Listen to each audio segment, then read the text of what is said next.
Greetings, Earthbound travelers. It's Saturday night, so it's time for Will of the Dice presents Sins of Blood.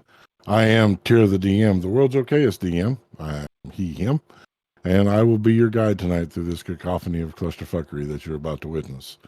Before we begin, we do have a couple of quick announcements to make. First and foremost, we are for mature audiences. Viewer discretion is advised. Secondly, we do not encourage the use of nicotine or nicotine products such as cigarettes, cigars, or vaping.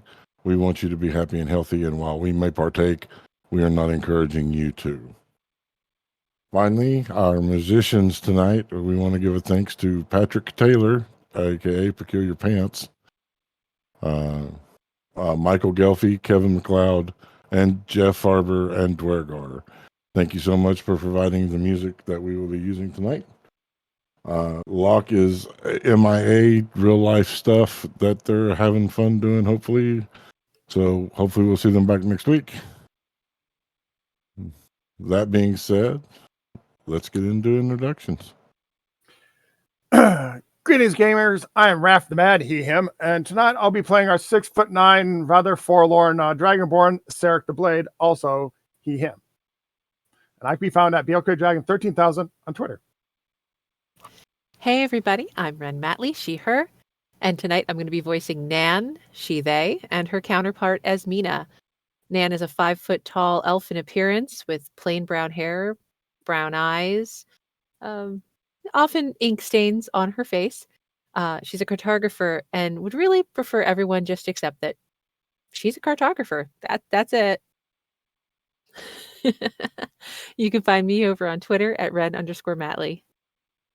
Hello, everyone. It's me, Patrick, a he, they, playing Dreft Vitikin, a he, him, the 5'6" Angermorn Descent elf, very, very pale, dressed in all black with a very cool coat that holds all of his instruments of poking and stabbing and assassinating. And you can find me on Twitter at Peculiar Patrick. Hi everybody, this is Ames. I am the voice of Rika. I am going to apologize in advance if I make funny faces all night long. My one eye is like watering like crazy, and every so often I have to blink multiple times because I can't see. Yay! Anyway, Brika and I are both she, her. Brika is a 5 foot tall, looks like an elf, but as we all found out, she's a fairy. She's got indigo hair with green streaks at the temples and matching green eyes, and she is wearing the very brightly colored robe of eyes that allows her to see everything around her and looks like she's never asleep. And you can find me over at Lolly G FIFO. All right. As always, tonight our safe word is porcelain. And do we have any last requests before the game begins? Locke's fault.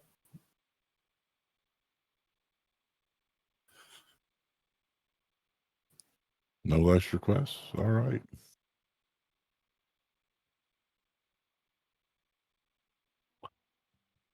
When last we left our party, they had come to the town of Ravens Gulch. Well, what they thought was the town of Ravens Gulch. They had seen that the children were missing, and that when they were brought before a tribunal, they was told it was all a joke. When they became enraged, the town melted away, leaving only ruins and a creature made of black energy that explained that they were trying to communicate in a manner which you would understand, and that you needed to travel into the caverns. Traveling into the caverns, you come to a place, a library known as the Knowing, where you met an individual by the name of Xanther who was there to help guide you in your quest for knowledge. He assisted in Nan receiving the tome of, what was the name that appeared on the front of it, Nan? Ah, bloody hell. And helped Drift obtain the Raven Blade of That's a Bingo.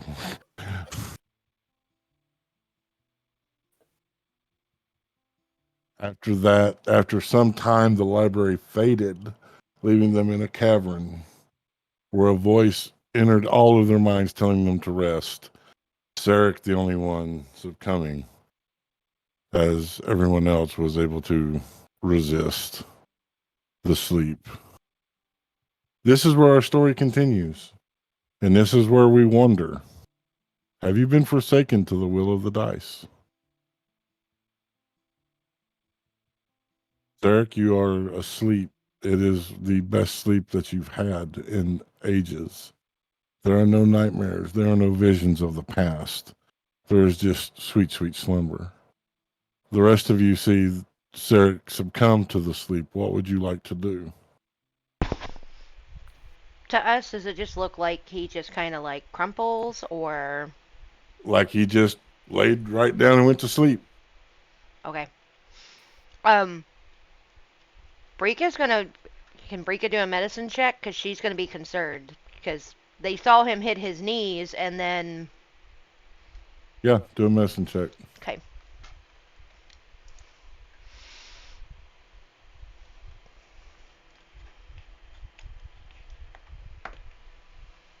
$19. 19. As you go to examine him, part of the sleep spell is if someone touches you, you awake. Sarek, you awake from your slumber as Brika is examining you. He breathes in deep. What? Oh. And the realization of what has happened hits him again. And he just crumples back into himself. As you see tears coming out of his eyes. I'm sorry. Did I hurt you? He just shakes his head, sits up, looks down his cloak, and rips off a strip of dark cloth, ties around his arm, and just kind of sits and shakes his head.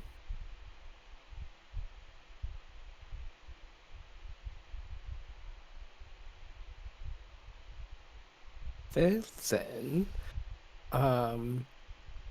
it appears as though we are maybe a little safe here, and I don't know about all of you, but I think a little bit of a rest would be in order. So, yeah, nah. It's probably for the best. I think all of us have. We would all be tired. You two had your trial, I guess, is what it would have been called, and Yeah, I have this cool new blade now. Look, and it says that's a bingo on it. Look at that. Now I can be able to stab people and say that's a bingo. Oh, sheath the blade. You're way too giddy about stabbing people. Brika just kind of looks at Drift and raises an eyebrow because, to be honest, she's still like, nobody says that's a bingo. And she starts to set about like looking for stuff to make a fire so that she can make some tea. How open is this cavern? It is large. But I need everyone to roll a d20. Well, Oh, everyone my. but Sarek.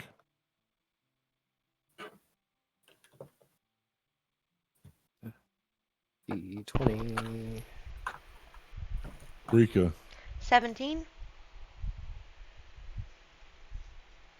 Drift, A 7. and Nan. 11. Drift, as you set about your chores, the world melts away. You find yourself in a very familiar place, a realm of shade and shadow. You are standing once more in Angramora, the iron wrought throne visible on its perch that looks down over the villages and the kingdoms. The Iron Queen, as Venfira has been come to known, watchful eye watching all that happens.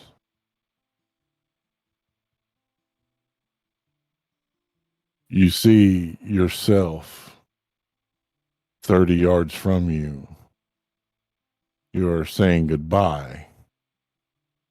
You realize this is the day you left. And then you will realize that tonight is the anniversary of your leaving.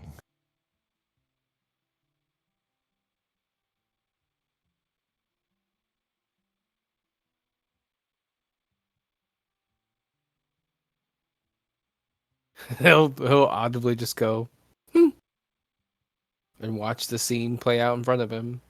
Him saying goodbye to his mom, hugging her, pat, kind of shifting his bag on his shoulder, and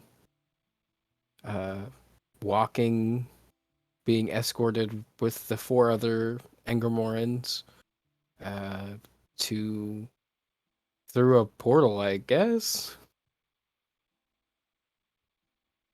And then as you watch yourself depart, the vision will shift, shimmer, and fade. You will see your mother. Age has taken a toll, though it's not been that long. They sit staring out a window, a cup of tea in hand, as they watch, waiting for their boy to come home.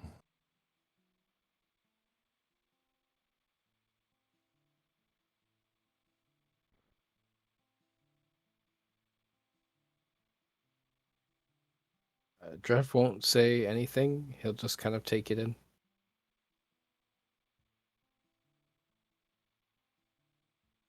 We go to Nan. Nan, as you set about helping to strike camp, the world will fade away. You will see yourself in Glandomere. Well, on the edge of Glandomere at the Free Cities. The day you left home. The day you said goodbye to your family and set out to find adventure.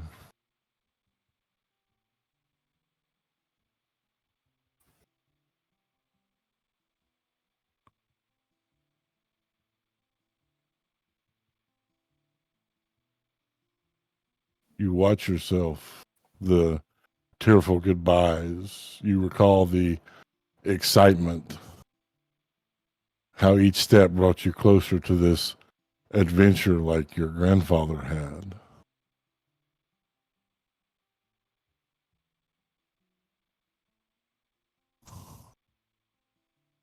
The vision will shift.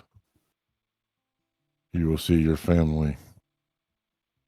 They are sitting around a table in silence, a single candle burning in the center. They are about to partake of dinner. You notice there's an empty place set, and it will dawn on you. Tonight is the anniversary of your leaving.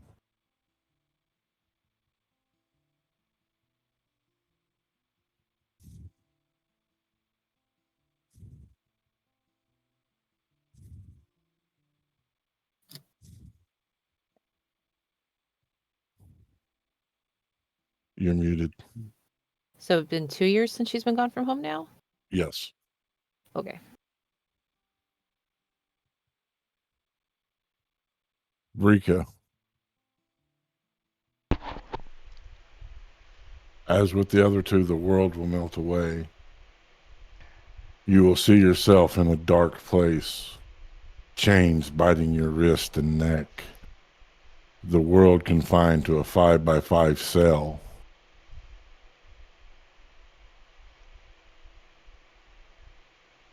You will remember the silence, how damning it was. But then you will see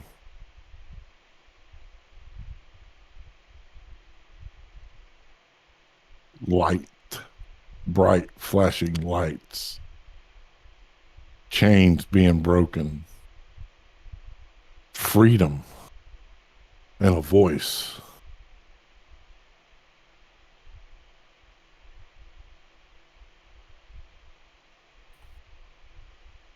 The vision will fade. You will see a great hall made of timber and vine, as if naturally grown. You will see a throne made of beautiful, beautiful metalwork. In front of the throne stands a lady, long flowing platinum hair, beautiful silks adorn their lithe form as they speak on one named Clina, and how this is the anniversary of them being taken.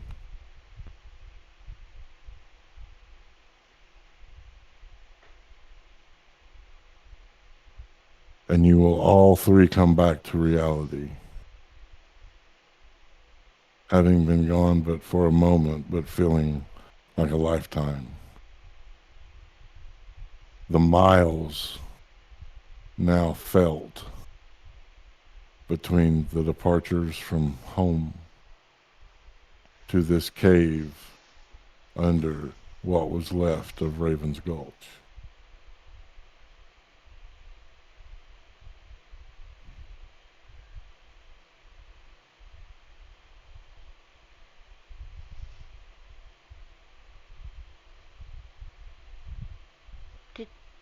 Did you all see that? See what? See what? Did you not have a vision? I have vision all the time. I have very good eyesight. I'm not prone to visions. Well, I'm typically not either, but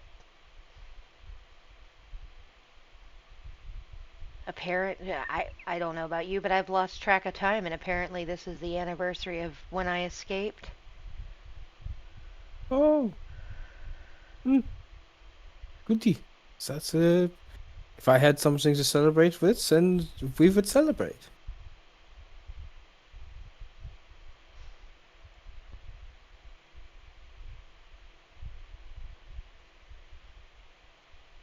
Nan will just quietly continue what they had been doing. Brika just kind of looks at both of them. She raises an eyebrow and just,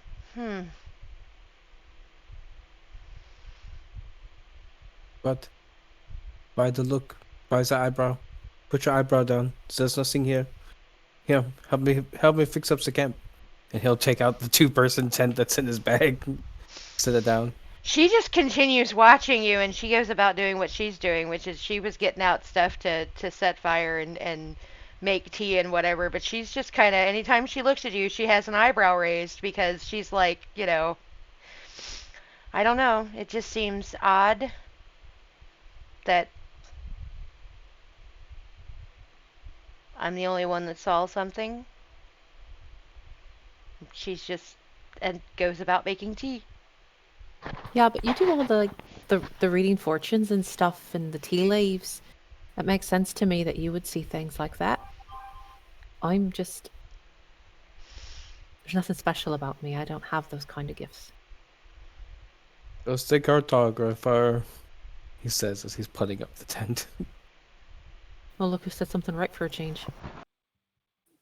Maybe it's not so much of right, but maybe I've just come to accept that you only accept that you are only what you are, and I cannot force you to see that you are more than you think that you are. Only you can see that. Don't get me and Esmina confused. 2 people, 1 body. Still extraordinary, regardless of if the person before you is just ordinary. Well, I mean, it's just as extraordinary as the fact that we haven't tied you up or shackled you somewhere when you basically told us you were considering betraying us. But, hey, everybody thinks different things are extraordinary. Just like, He'll stop putting the tent up at that, turn around and look at Rika dead in the face. If you don't want my help, I can leave. You can have the tent, and I will go back home. I can go find the other 4 Angramorans and see how they're doing. I can go back to school. Because I realized today that we are the bad guys. Whether we like it or not, we are the bad guys. We will go down in history as opening a box and letting out the world's most evil into the world.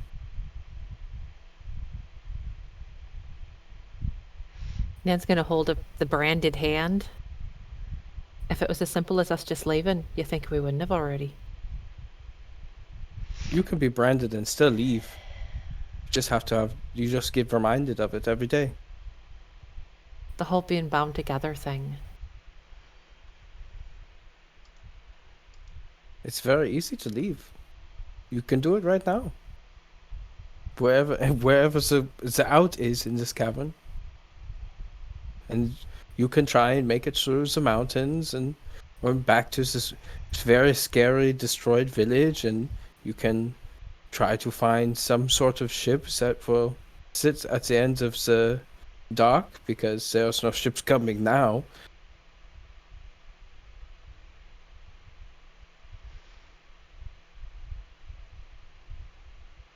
But- Drift, I have a question for you. Did Do it you, ever Nan? occur? Yeah, I will I answer do. it. Did it ever occur to you that we've wanted to go home since this all started? And you were the one who kept telling us we couldn't?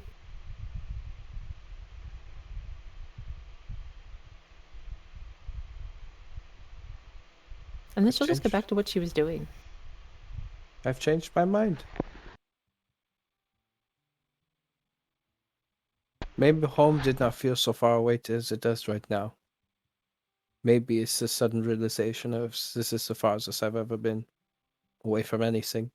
An entire plane away. I know that may not seem like a lot for some of you. You're all from here. But the only way that I can go home is through a portal. And that's only if I can find someone who can make one. You're homesick. I wouldn't say that I'm homesick. I'm just having the realization that the difference between infamy and immortality is getting to live through it. And I'm not so sure that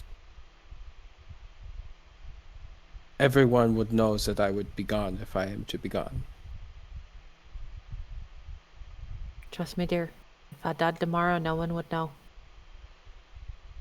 My family probably already thinks I'm dead.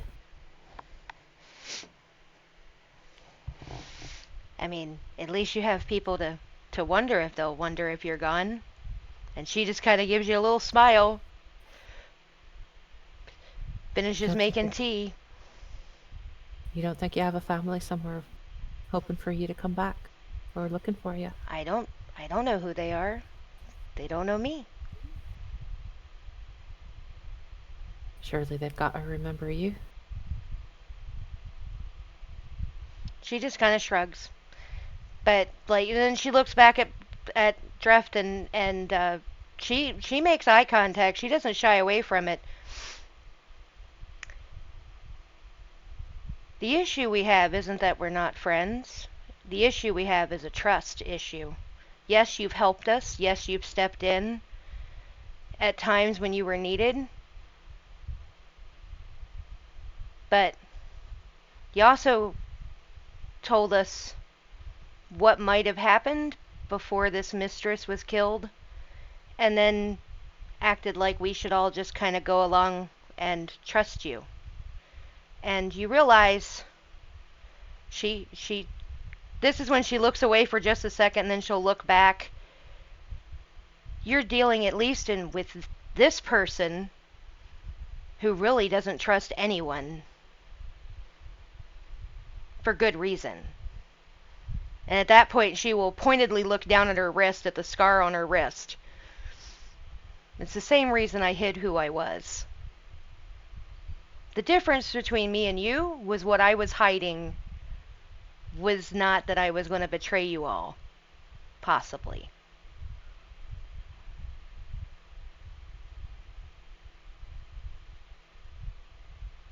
I'll just keep eye contact and listen to you. You He hid, says nothing though.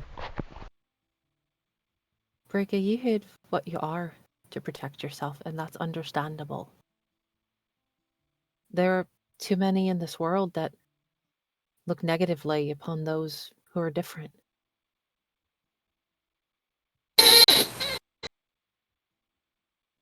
Ouch, whatever that was. Ouch. I'm not sure.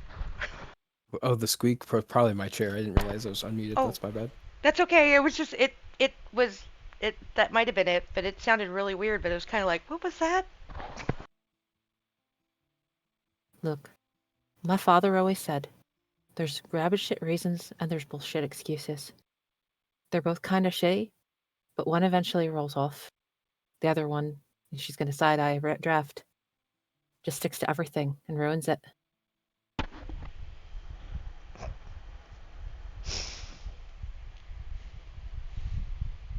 He'll just keep putting his tent up and making it a space for him to sit in. And then once it is up, he will sit inside of it with his gear and close the tent up and light his bullseye lantern and begin writing in his journal to make sure that he keeps track of where he is. Okay. Well, Camp set, fire going, tea made. Brika will actually make 2 cups of tea. She's going to take one over to Sarek and set it next to him. and that's it. You know, she's just going to set it down next to you. She's not going to say anything. And then she's actually going to walk over to the tent and she'll set one of the mugs outside of his tent flap. If you want it, it's hot. And she'll go back over to the fire and ask Nan if she wants a cup of tea. Be nice. When she hands Nan her cup, her wooden mug, it actually has one of the cinnamon sticks in it. Oh, Brika, thank you. I try to remember little things sometimes. It's very kind of you. Mhm. You know, thinking on it, I think it's been a couple of years now since I've been home.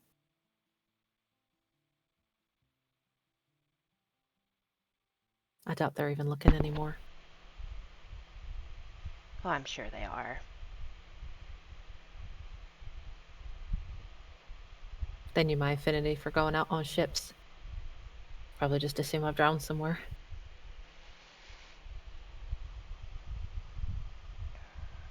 Probably better that way anyway. Well, if Dreft is right and we go down in infamy for this, they'll soon find out that you went another way. Hopefully we find a way to make it we can make good on this. I mean, truth be told, it wasn't like we exactly knew. I don't know, from what everyone keeps telling us, if things go sideways and we don't succeed, doesn't sound like there'll be anybody about to care. True.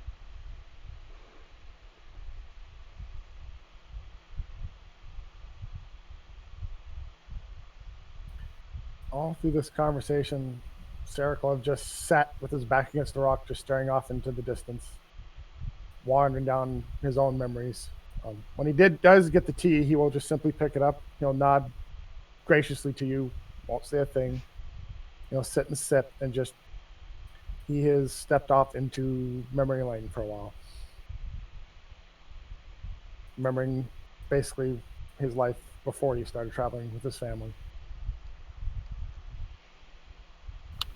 Brika. Yeah. I know you went over and checked on him. Is he alright? I think so. I know he didn't really tell us what he saw. or what happened there, but um, I think he's grieving. Not for that thing he killed, though, right? Oh, no, I don't think he's, no, I don't think that's what he's grieving, but I think he's, I'm not sure if this is carryover from before or what, but I'm pretty sure he's grieving. He, again, I'm not, this is an area I don't really know, but, you know, he's got the armband thing, and I've seen others do that when people they've cared about have died, so I'm not sure. Should I go check on him or let him be? You know him better than I do. I say let him be for now. Right then. I think he'd appreciate that more. And she says that while she kind of looks over at where Sarek is sitting, but again, you know, he probably hears them, but The light in Drift's tent will go out, and he will inside begin to trance. Nan will finish the tea that Brika has given them, lay out their bedroll, and try to settle down.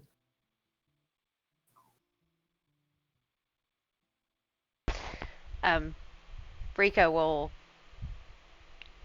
get up and she's going to step close to where Sarek is sitting, but again, she's not going to touch him or anything, and she's just going to quietly say, I'm gonna sit in trance by the fire. If you need me, or any of us, we're right here.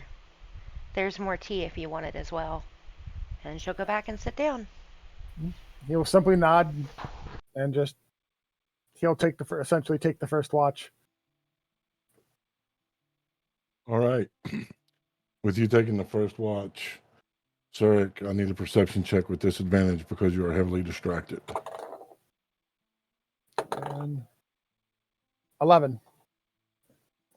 Everything seems fine.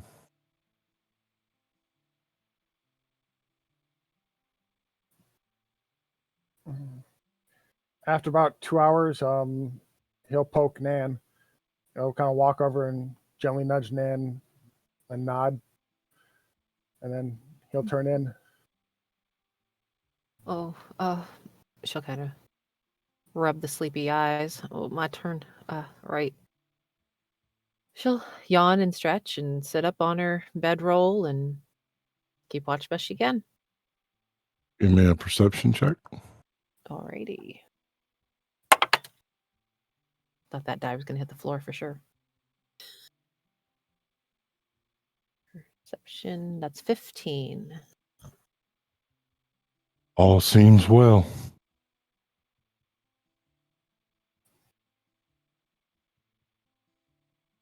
That'll be the 4-hour mark.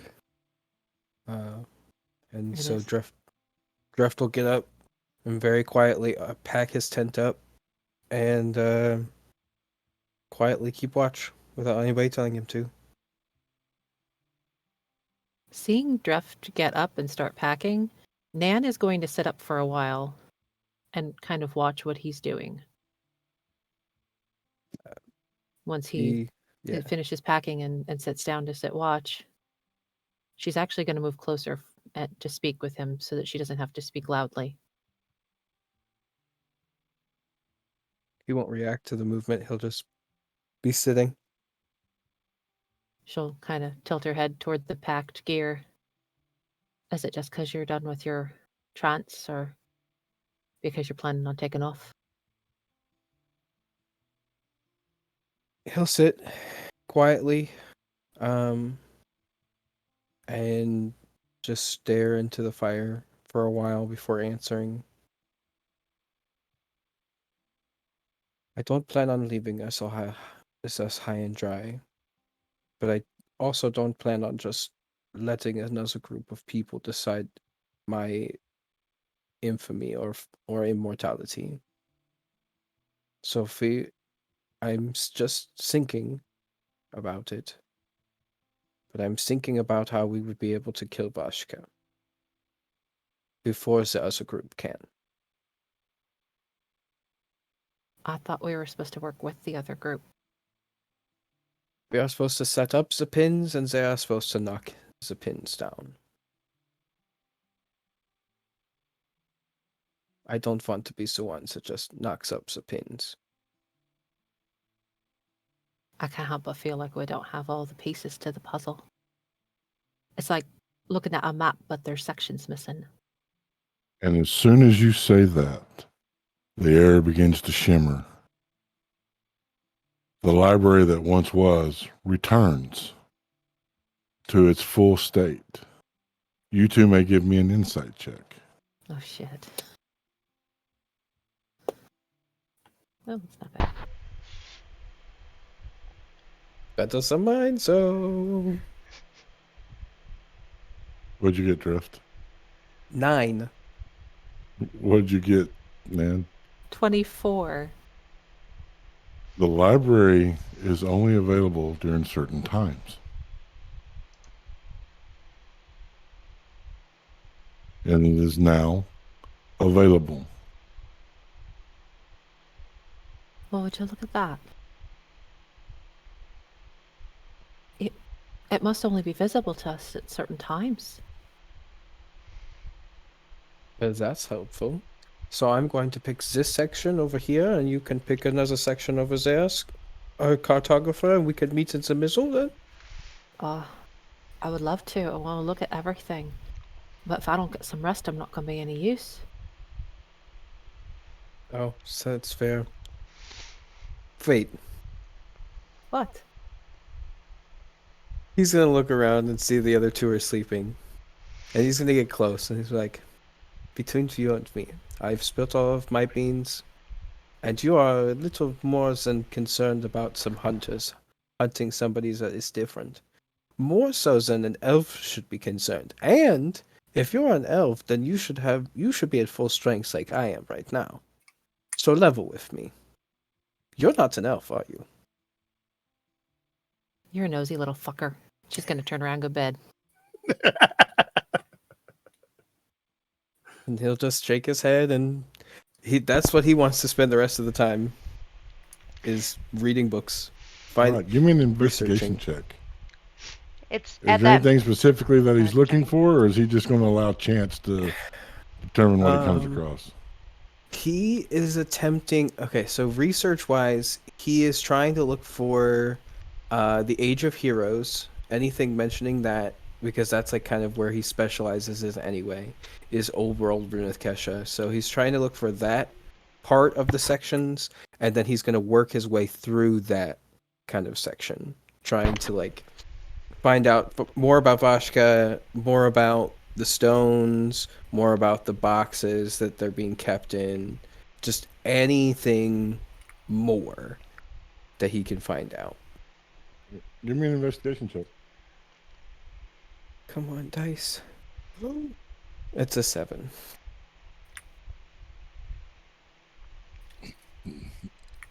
You find a book called A Paradox of Prophecy.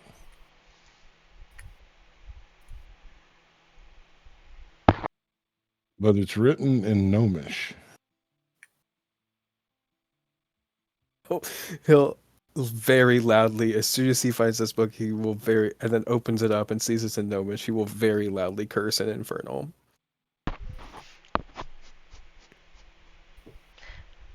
And he'll just... As He has... you begin cursing in Infernal, the book's pages begin turning. Oh. And it stops. And you see an illustration of the box of transfiguration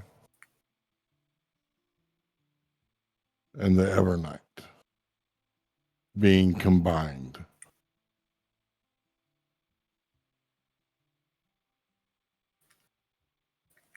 But it's all in Gnomish, so you can't read like any of the description of what's happening. Nope.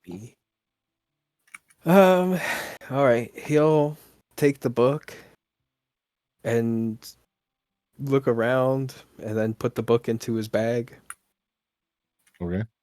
'Cause hopefully somebody speaks Gnomish somewhere. And he'll keep. That's what he'll spend the entire time researching until everybody is awake, or the library disappears, whichever one happens All first. right. Give me one more investigation check. Come on, dice. Roll high for me. Stop hating me like you've been doing. That's a 15. You will find a book that seems out of place in the library. It is a journal of one Gilfrey Splithand.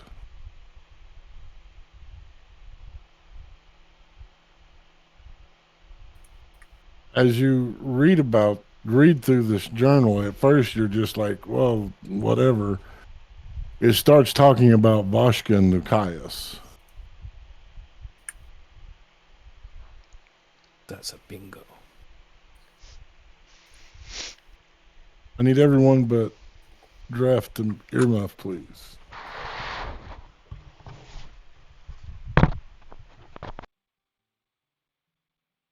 Draft. This book is an account of the switching of the boxes between the creepy cavern maze and Keep Gregorian. This also talks about how they had devoted their life to misdirection to see Vashka rise. Oh. It even goes so far as to say that the prophecy was tainted, twisted, and manipulated. That the prophecy that people are following is a blatant lie. That is a bingo. That's what he says as he puts his finger on the book where it says the last words being "it's a lie." Yep. All right. You care if I bring them back? Oh yeah, please do. Because he would say that loud enough that he might accidentally wake people. So very loudly, you just hear Jeff go, "That's a bingo!" Brika's gonna be like, "What's a bingo?" Nan's gonna roll over and mutter in her sleep, "Shut the fuck up." This book! Everything! It's everything I've been looking for. It's everything I've been hoping for. Everything. Which means,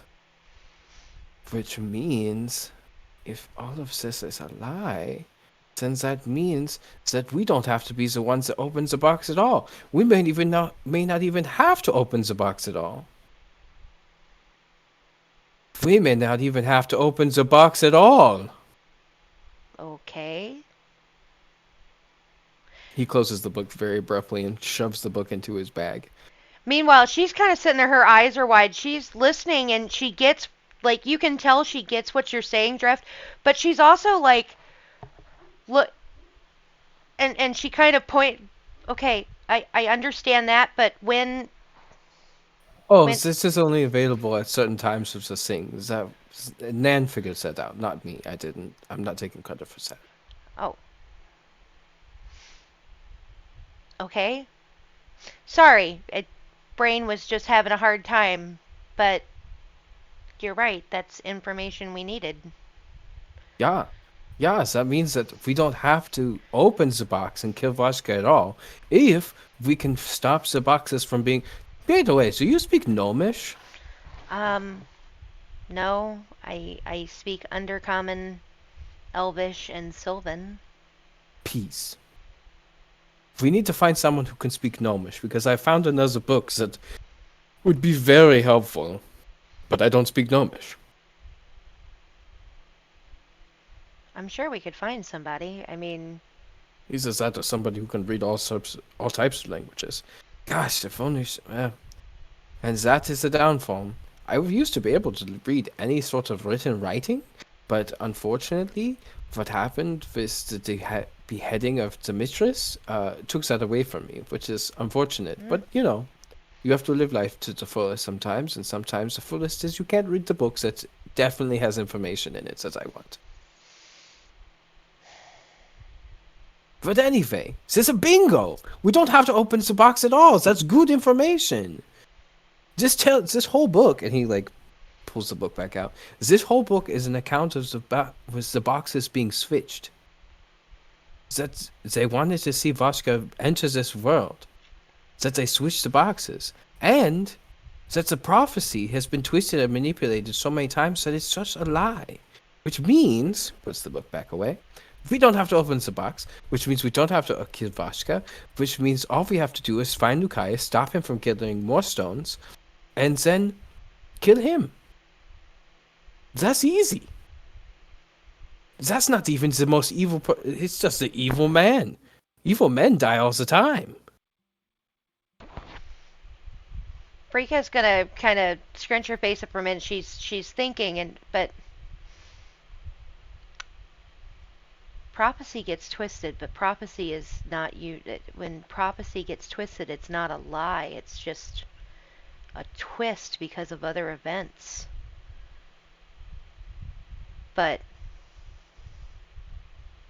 I mean, yeah, if we stop them from getting the stones and Vashka is not released, then But we won't have. You're missing the points. Before, yeah, if we could stop them, that would be really great. But really, in all honesty, we're supposed to open the box and kill. That's not what we have to do anymore.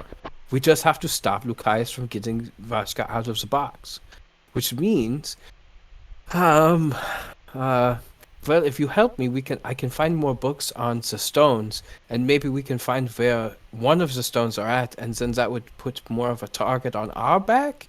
Yes, but not so much of the facts as. Do you understand what I'm saying? Common is very hard for me sometimes. no, yeah, no, I get it. Okay, so you start in that section, and I start in this section, and we meet in the middle. Okay. Give me an investigation check.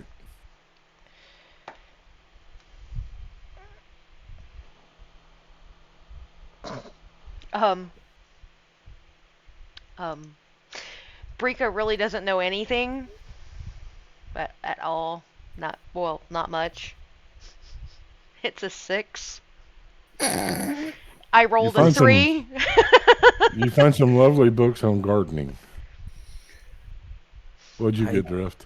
I also got a 6. I was really happy because my dice rolled really well the last time, and now it's back to low numbers again. You find some lovely books on leatherworking.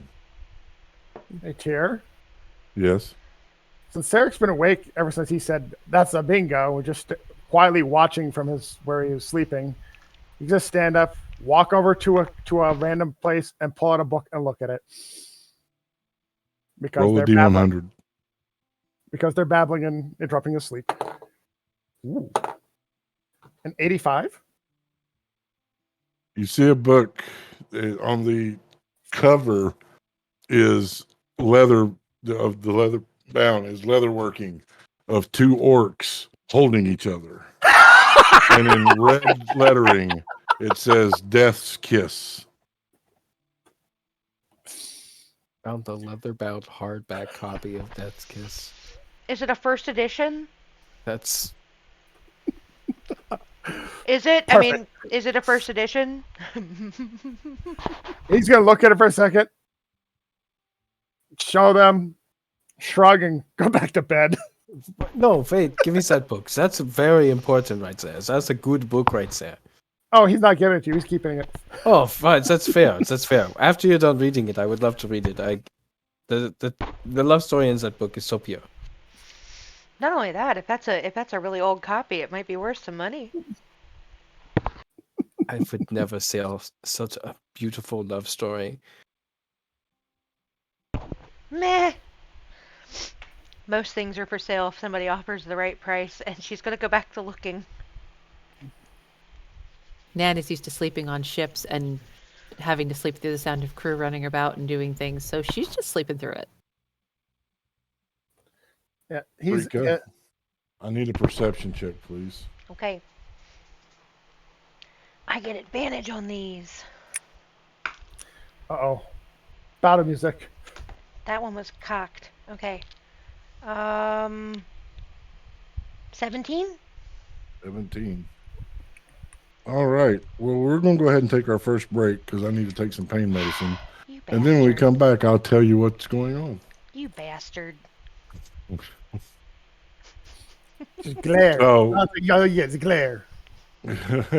So hang out. We'll be back in about 10 minutes. We're going to get our beverages of choice, our snickety snacks. I'm going to take some pain meds, and we'll be back.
I got my pain meds, and we got our snickety snacks and our beverages of choice.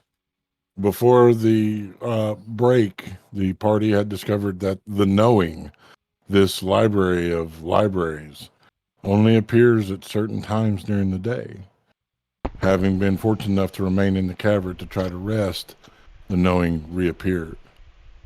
Dreft found a book that explained how one Gilfrey Splithand had switched the boxes' locations and how they had corrupted the documentation of the prophecy and twisted it so now it's a lie.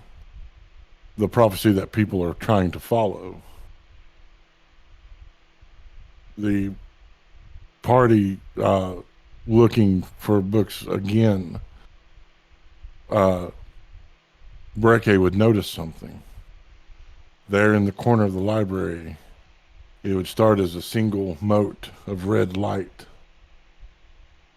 and begin to grow, opening wide like a maw seeking to devour. 3 forms will come out. And I need everybody to roll initiative and join me in Owlbear Rodeo. Okie doke. So someone's going to have to wake Nan up.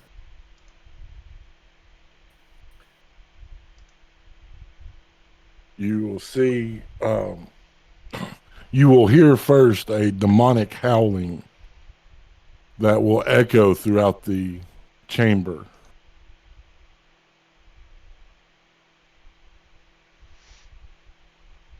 Everyone did benefit from a long rest, by Thank the you. way. I was getting ready to ask that.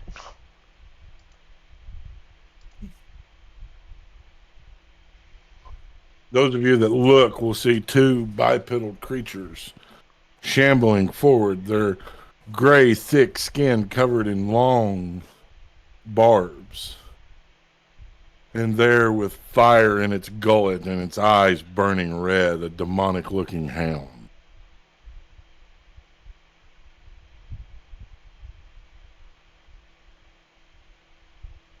All right, initiatives, Drift.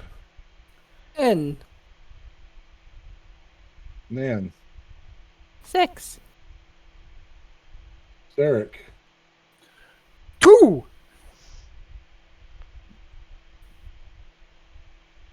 Brika has a 12.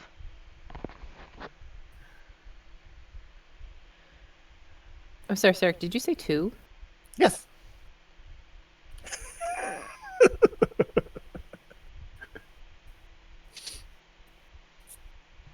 Tyr, is it safe to assume that the howling might wake me up? oh yes. Okay. And the presence of these fiends, Esme would feel. All right. These creatures will come quickly, shambling towards you.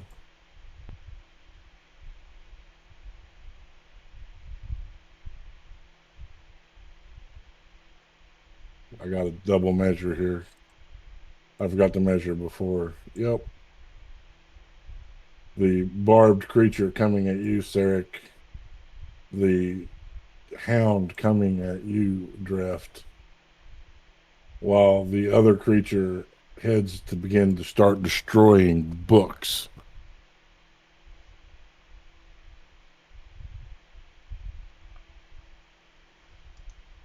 All right, first attack against Sarek. 21 to hit. Hits. 7 points of piercing damage. Second attack. Non-magical or magical?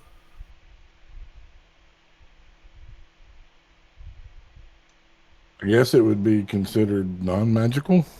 Okay. He's got the heavy armor feat, so non-magical damage he subtracts 3 from. Okay.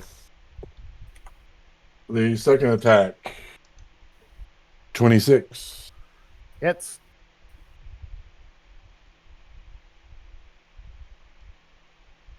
Nine points of piercing damage. And its third attack. 10. That misses. All right. The hound will howl and charge at you, Drift.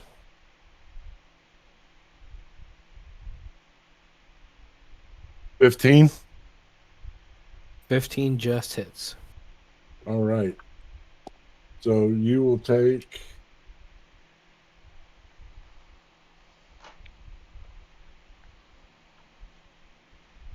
9 points of piercing damage and 11 points of fire damage. Okay. And that will bring up Rika. Okay. She is going to use her movement. She's gonna I'm gonna have her move 25 feet to the right, which is going to put her past where Dref and the Hellhound is, and a little bit closer to you said these are barbed devils? Or Yeah, what? they are Okay. barbed creatures. Okay. A little bit closer to the second one, who is currently trying to destroy books. And she's going to cast Banishment. It's a 4th level spell. All right, what's the save? 15 Charisma.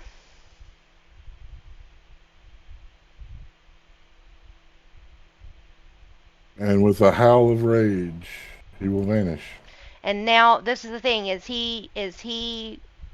they're not native to this plane, or they are? You would not know. Okay, but the thing is that it says if the target... Okay. All right. Yep. If the target is from a different plane, they go back to their home plane. And if you remain in concentration for a minute, they're stuck there for 24 hours. Mhm. Yeah. Okay. And that's it for her. All right. I'm going to put a ring around you to remind myself that you are under concentration. Mm-hmm. And that will bring up Dreft. Dreft is going to use his object interaction to pull the blade of the Raven Song. Alrighty. And is going to attack the Hellhound in front of him. That is a 24. 24 hits. Okay. Ooh, that is max damage for 22 points of slashing. Magic, because it's a magic weapon. The creature howls. Oh! And since he is within 5 feet of another enemy, I would get sneak attack against him. It has to be within 5 feet of an ally. He is. He's within 5 feet of Sarek. I thought they had to be engaged, though. Nope. You hit with an attack with a finesse or ranged weapon. If you have advantage on the attack, you don't need advantage on the attack roll if another enemy of the target is within 5 feet of it, not incapacitated, and you don't have disadvantage on the roll. All right, so go ahead and roll your sneak attack damage. So that is another 16 sneak attack damage. It looks messed up. It went from this ferocious killing machine to now it's on its guard, it's hurt, it's wounded, which may make it more deadly. And then I'm going to use the bonus action to disengage and back up about 15 feet closer. Unfortunately, in the direction of Nan, but just to try and put some more distance between the Hellhound and himself. Right. And that's my turn. All right, that'll bring up Nan. So the howling, as Mina feeling the presence, her eyes are already white as they open as Mina taking control. And distance. I have to look at distance. I'm sorry. I looked at it a moment ago and then completely forgot. Yes, I do. So because I'm laying down, I have to use half my movement to stand.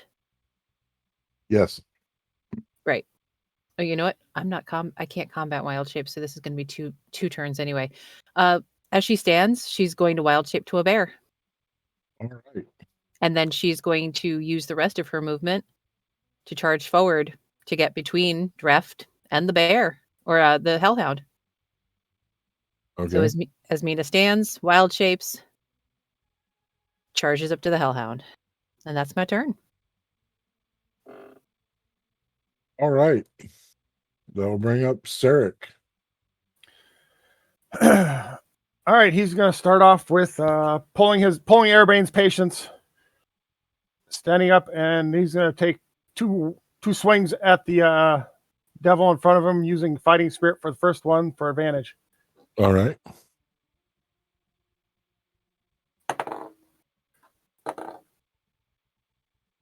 $19 to hit. 19 hits. 2, 6, 7. All right, that one's getting banished. 4 and 7. That's 11 points of slashing. Second attack.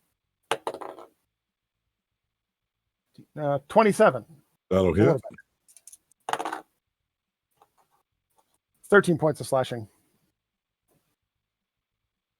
Coming in with the large sword of Aragon's patience, 2 blows, you knocking off some of the spines that protrude from its skin. The creature snarls. Is that That'll be your his turn. That'll be his turn. The creature retaliates. This time you see flame appear in its hand as it throws it at you. Rude. That's a 10 to hit That misses. and a 9 to hit. That also misses. The flames missing, catching books behind you on fire. Oh, It's banished. The Hellhound.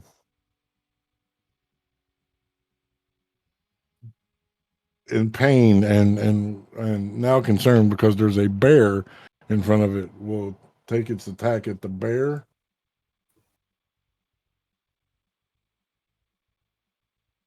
I need a dexterity saving throw from the bear. Okie doke.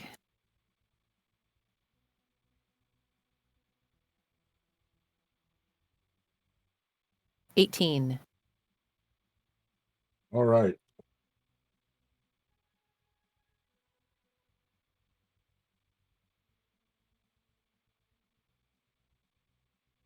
We'll take 20 points of fire damage as the creature breathes fire on you.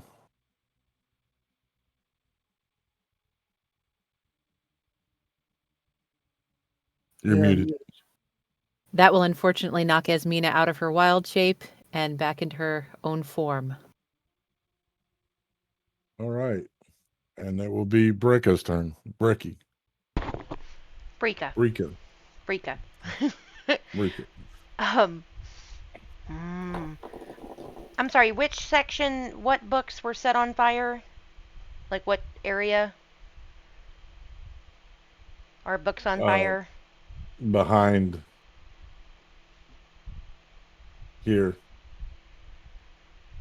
Directly behind Sarek. Choices.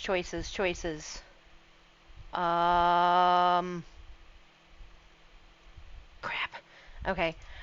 She actually is going to... We're going to do Chaos Bolt on the Hellhound.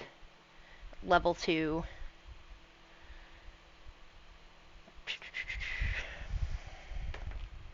Those books will just have to be on their own. Does a 26 hit? 26 hits. That's not a concentration spell, is it? No, it's instantaneous. Oh. All right, you hit. I did my looking. Hold on a minute. All right.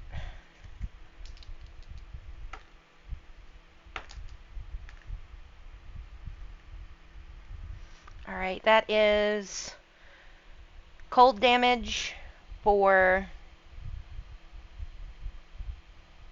14.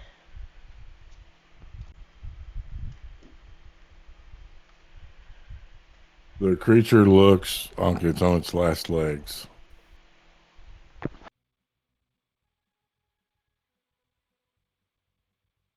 And then it falls, giving up its life to the cold damage. The Hellhound defeated.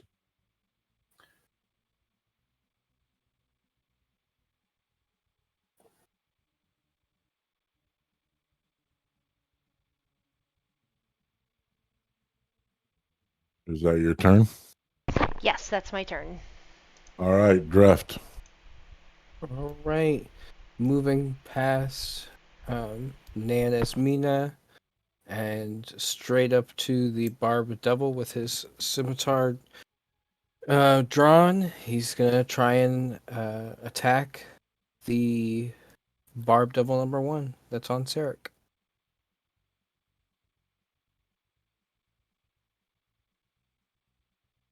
That is a 21. Anyone will hit. Right. For 19 magical slashing damage.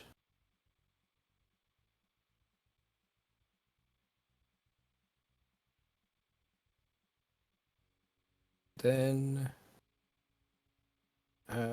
will bonus action disengage. What about your sneak attack? You're right. I do get sneak attack for that because it's a finesse weapon, and he's within 5. Thank you for the reminder. That is 15 sneak attack damage.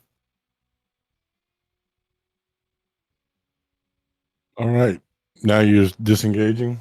Mm-hmm. And moving 10 feet back from the creature.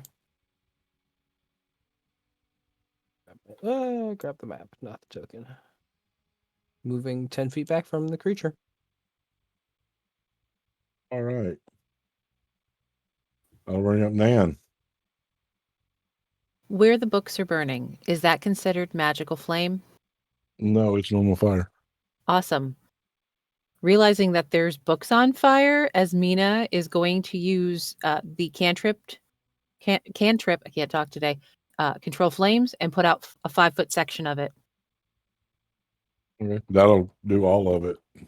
Awesome.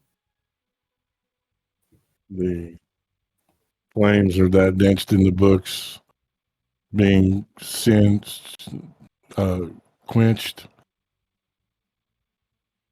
Some of the books may have survived. Is that your turn? I'm going to bonus action healing word on Sarek. All right.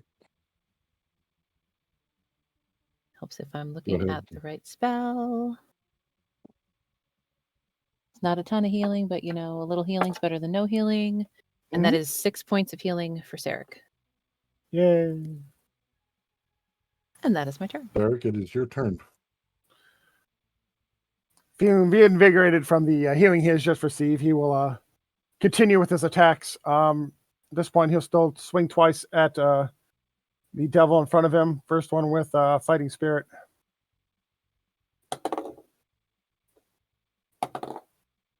Oh, baby. Congratulations. I'll take that. All right.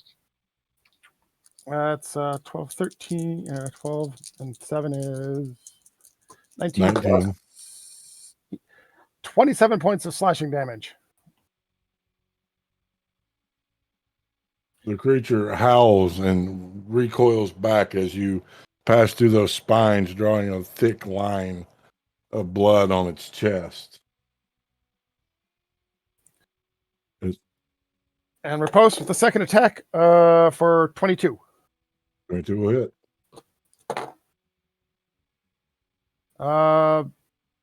16 points of slashing.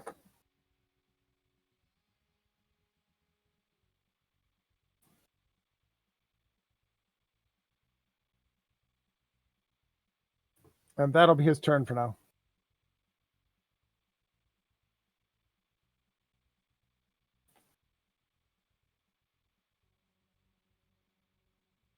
All right, that'll bring up the creatures.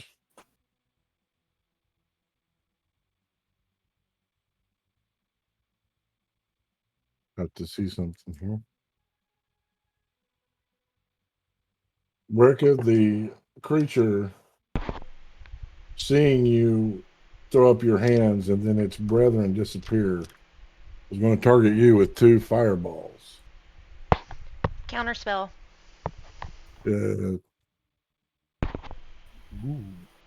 Okay. It's a reaction, right? Yeah, but these are ranged spell attacks. So it's literally calling forth fire into its hand and throwing it at you. So, yeah, you'll be able to counterspell the first one. Okay. But it gets 2 of them. Okay. Yeah, that's right. It's a ranged spell attack, so counterspell. It doesn't say what level it is, so I'm going to assume it's 3rd level or lower. So when it goes to summon the first flame, you counterspell it, so it throws the next one. Okay. There's a 12 to hit. That hits. All right, does this many die damage?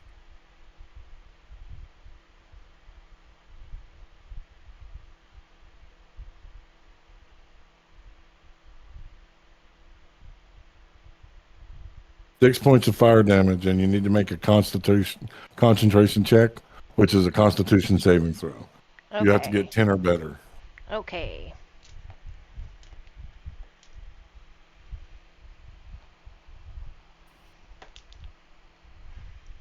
That is an 18. You hold concentration on banishment.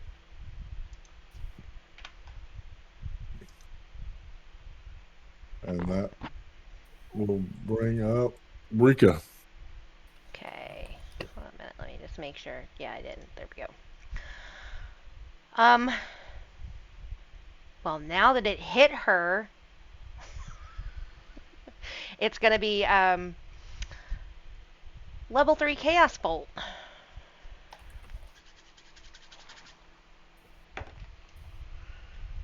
And does a 24 hit?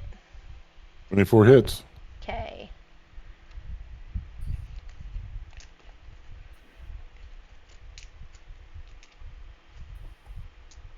Doggone it, I had it right here. Sorry, my other 8 went somewhere.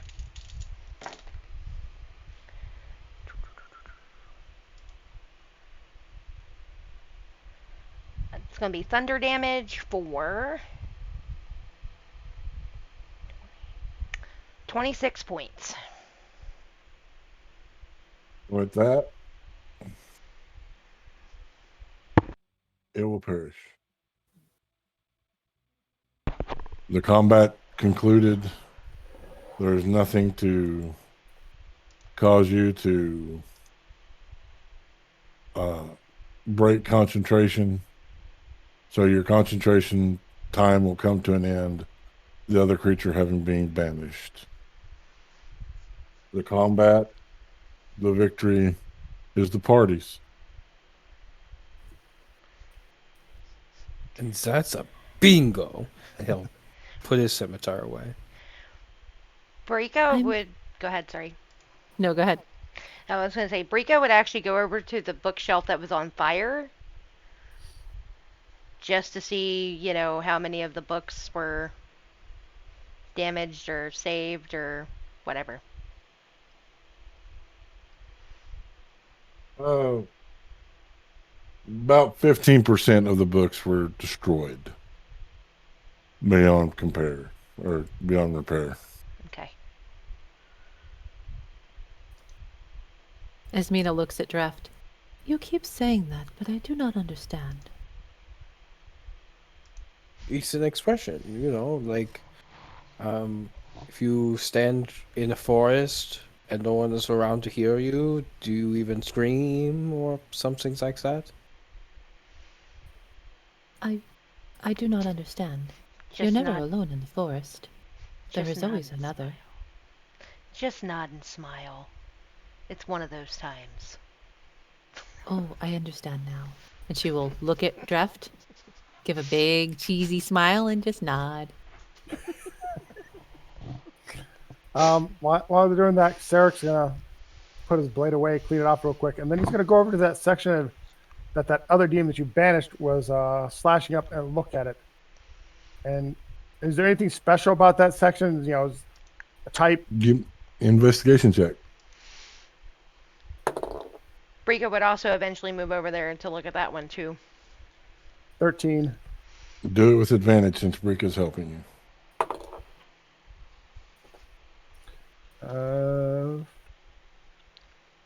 15. It's atlases. And he's just gonna look at Brika and go, shrug and go, Do and then step back. do any of the atlases stand out for any reason? Like, are there any names of places for those atlases that would like make them take pause? No, they're just atlases of Runeth Kesha. Okay. What are the books over there? They're atlases. They're maps. And of course, yes. Yeah. Oh yeah. Like as her head turns, the eyes go brown again. He was ripping up maps. Fucking monster. I mean, I banished him before he could do much. All these are all pretty much in good shape. The other shelf. Was there a particular was that a particular genre or area of book on that shelf? That would be akin to the fan fiction site. Oh, shelf. It was just a random. Oh, the one on fire. Random books. Yeah. So we saved random books and okay. All right. Well, the fan fiction world will be happy. Nan will make their way over and start looking through the atlases that were being torn up. Give me an investigation check. Alrighty. I have to also go over there, but he's looking for old world maps, names of places that would connect to the research he's already done. 19. Draft investigation. Oh, my character sheet crashed. Hang on.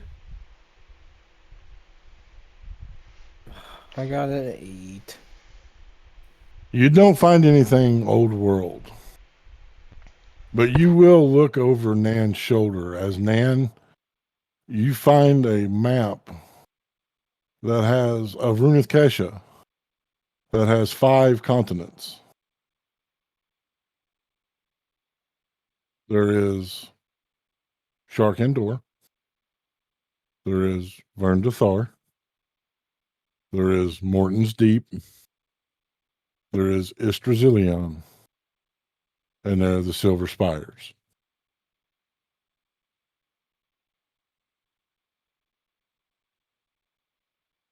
Wait a second. I've never heard of the Silver Spires. Have any of you ever heard of a continent called Silver Spires? No, I mean, I haven't heard of most of the other ones, but yeah, no. Well, Istrazilion was hidden for the longest time. I was lucky enough to be on one of the ships and get to map it. I've actually got quite a few maps of it in my case. But Silver Spires, to my knowledge, it doesn't exist. And she's going to start going through other maps, looking for any other evidence of Silver Spires. You're muted, hon. Give me an investigation check. All right. Also, real quick question: since we're back in the library, where the tapestries were in here too, right? Yes. Brika's gonna go kind of wander back over to wherever the tapestry was that was supposed to be her mother. Okay. Is there any writing on it? Does it? Give me an investigation check. Okay. Raft is going to be looking for books about the Silver Spires. Okay. As Nan is looking for maps. Give me an investigation check. Nan, what'd you get? 15. You'll find that there's a couple of other books where the Silver Spires are marked. They're mapped there. They lie between Sharkandor and Morton's Deep.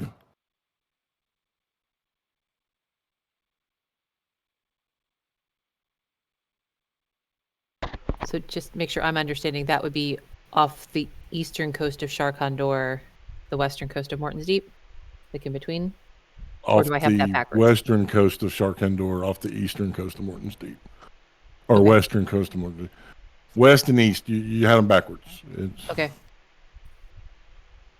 Sharkandor's here, Morton's Deep is here, Silver Spires is here, Okay. And where's Verndathar? down here. Gotcha. It's south. Got it. All right. Draft, what'd you got? A 14. You do find a book about the Silver Spires called A History of Fairy Tales.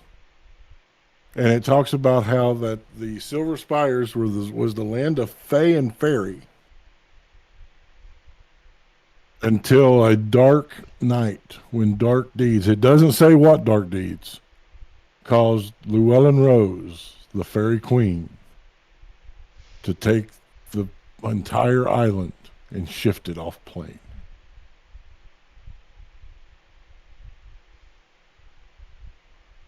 It's no wonder you wouldn't be able to go home. What? Your whole plane. If you're a fairy, there's a reason why you can't go home. He just points to the book. The leader of your people took the entire island and shifted it to another plane. It's like Angramora, only on another plane. Well, not made of shadow and probably not as scary. Fairies can do that? Apparently.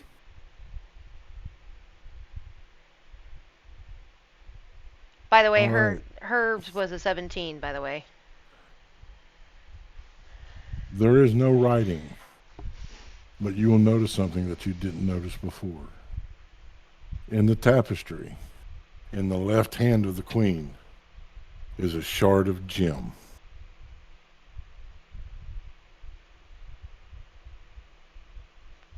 Does it look like stones that they've supposed to be looking for, or Lucius and them are looking for?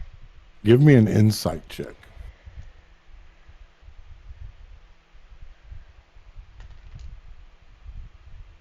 Yeah. That is a 23. It would take an immense amount of power to shift an entire island from one plane of existence to another.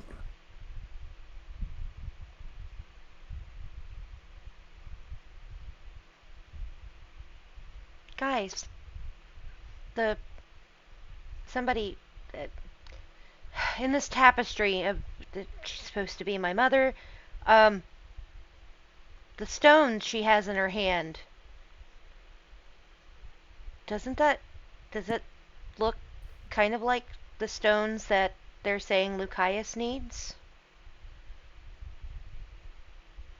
How are we supposed to know what those look like? That squirrely little man at the old library said that nobody even knew where some of them had gone. But I suppose it would take an immense amount of power to shift the entire thing. And if you're holding your mother is, oh wow, your mom is the ones that shifted the entire place. That's wild. Well, at least we know that one of the gems are safe, because if we can't get to the Silver Spires, that means that Lucius can't either. Give me an Right. insight check, Drift. Breaka, Yeah. your mum is the fairy queen. Suppose. I mean, So you're a that's what princess? I don't know. She's literally going to be standing there like with her shoulders up to her ears, like I mean, they said the ruler Llewellyn Rose. That didn't necessarily mean that was my mom. That could have happened before my mom. I mean, we saw other fairies here. I don't know. I don't know What'd if you we get can. on that insight drift? Go ahead. 11. All right. Two things, because the DC was 10. The image in the book of Llewellyn Rose matches the image in the tapestry, but there's no crystal in the image in the book. There's no gemstone. Hmm. Secondly, coming from another plane, you know they are in fact ways to plane walk.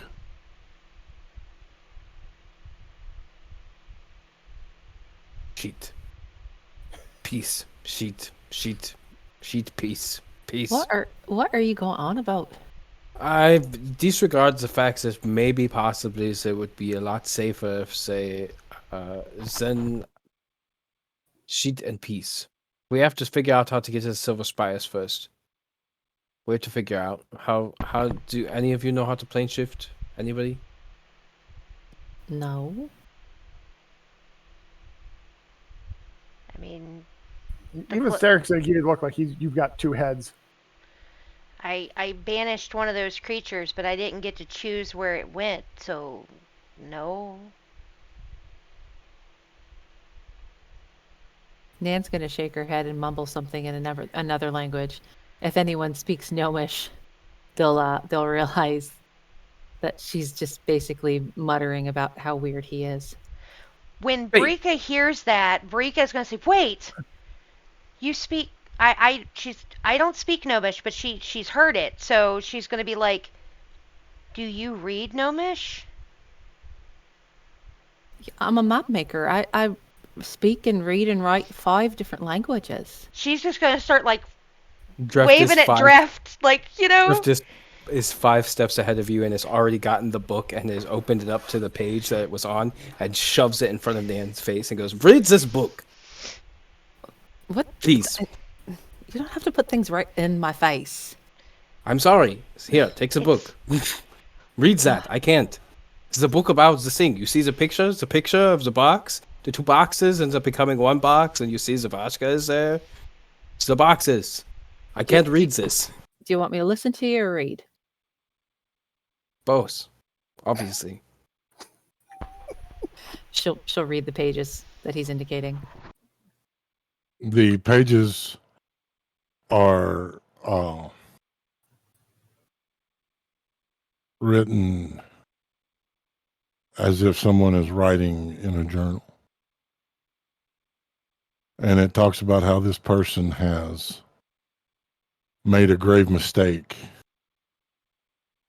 that they tried to seal the Evernight, and the Evernight split into the box that people see and know now, and the box of transmutation.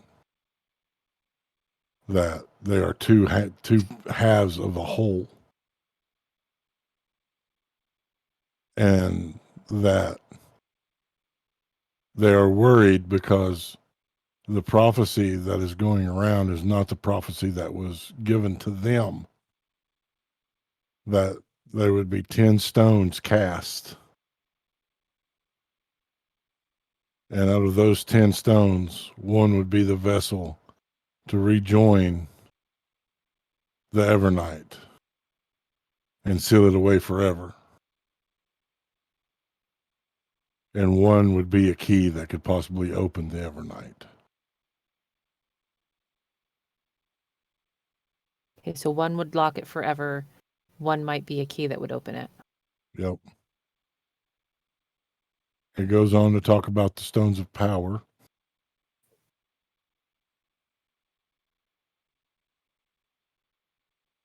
The stones of power are a physical manifestation of the ultimate sacrifice giving by 6 of the most powerful individuals to transfer their energy into these stones, that when the proper heroes found them, could wield them, and that if all 6 were brought under one banner, it would have the power to bring back anything or anyone from the dead.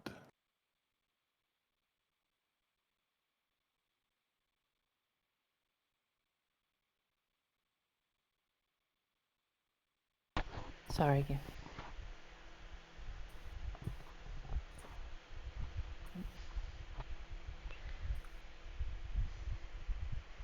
Sorry, I don't fast enough.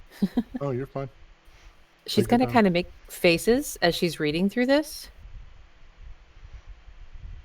Oh.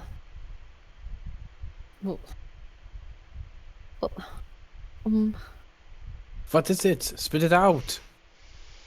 all right. So it's kind of like someone's journal. They're talking about they made a mistake. They tried to seal the Evernight, and it split into the two different boxes. Okay. And the prophecy that's going around is not the one that they know, and there's supposed to be 10 stones. Okay. And it talks a little bit about the stones of power, but the other stones, one is supposed to lock the box forever, but there's one that might be a key that could open it. And if you can bring all 6 of the stones of power together, they can bring back anything or anyone from the dead. Brika curses an undercommon. It's basically what she would say would translate to mother pucker. At this time, I will allow all of you to make an insight check. Uh-oh. The DC is 20. I'm just going to put it out there now.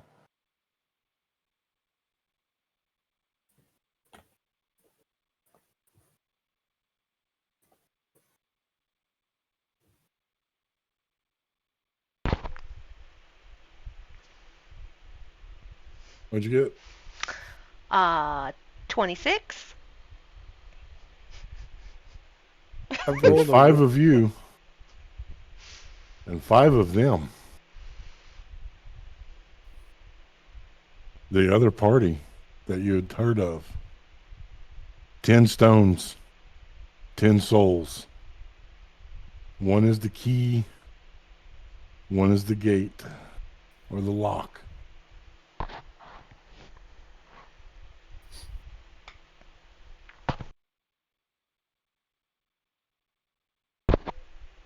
The book finishes with, "My dearest darling, our time together was short, but I must go, for I must find the answer to the riddles. Know that when I look at the moons, I'll be thinking of you."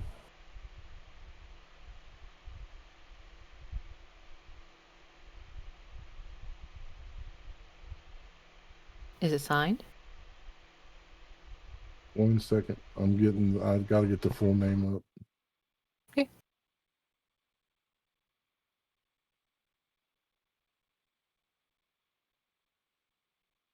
Afflicionata Madriellen, the Stormbringer.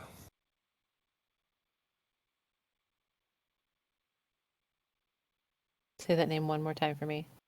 Afflicionata Madriellen,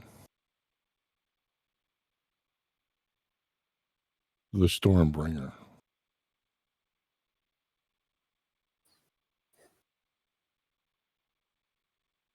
Thank you.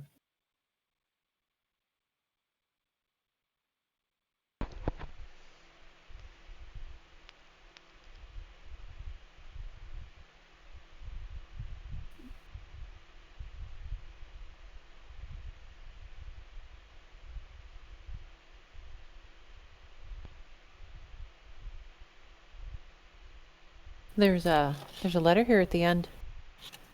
Something about needing to find answers to riddles. Oh, joy. Riddles. Yeah, I've had enough of those personally.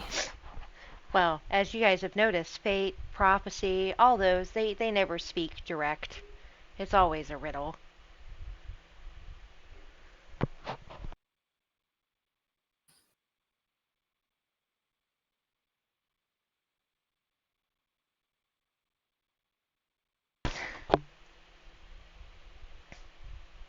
Brika is gonna walk over a little closer to where Dreft is, and she's gonna kind of look if he still has if the fairy tale, the book of fairy tales or the truth of fairy, whatever you said the name was, something fairy tales.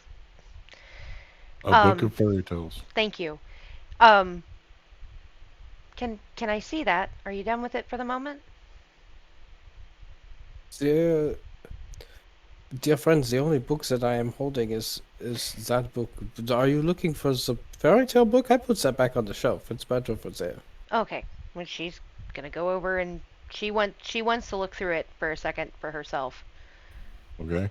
Well, he already read the part about Llewellyn Rose, so she's looking to see if there's anything in there that shows any pictures or descriptions of fae or fairies that look like her. No. Cat says this seems like a good time for a mind flayer to show up. That's Don't listen to Kindle. chat. Do not listen to chat. Okay, break it on. Chat is grounded. You're grounded. I hope you're happy with yourselves now. You're grounded. That's Kindle wanting me to bring in a mind flayer. Oh, and now Rudolph is jumping in there too. I see how you are. You know how you can do that kind of thing? Buy subs, and you may be able to control what monster shows up next. I like that thinking. But no. While this is going on, Sarek's going to head back to the tapestry of him and look at it for a few minutes, and then he's just going to sit down with his back to it and kind of watch and see what happens next, because this is outside his realm. He's not much of a researcher. As you sit down and turn your back to the tapestry, you'll feel the floor beneath you change as everyone will watch the library fade and you're back in this cavern. Did the book come with us? The books came with you. Okay. You'll notice, however, that there amongst you is a completed summoning circle. The creatures that you fought were no accident.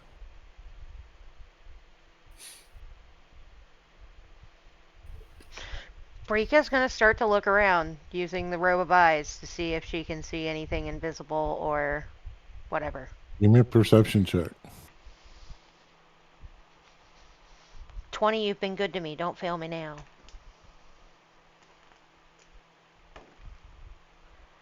That is a 25.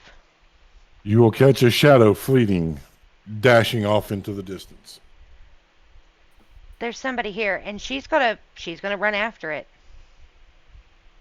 Okay. I guess we are running now.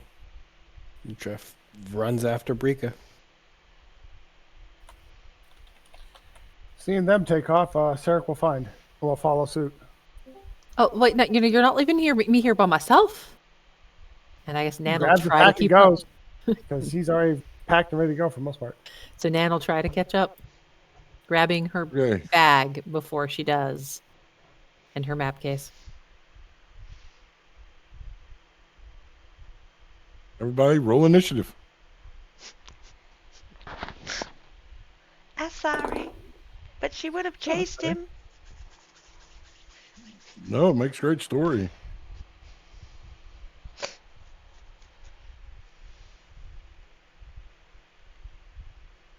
All right, Brecky, Brika, Yep. That is an 7. Okay. Drift, 21.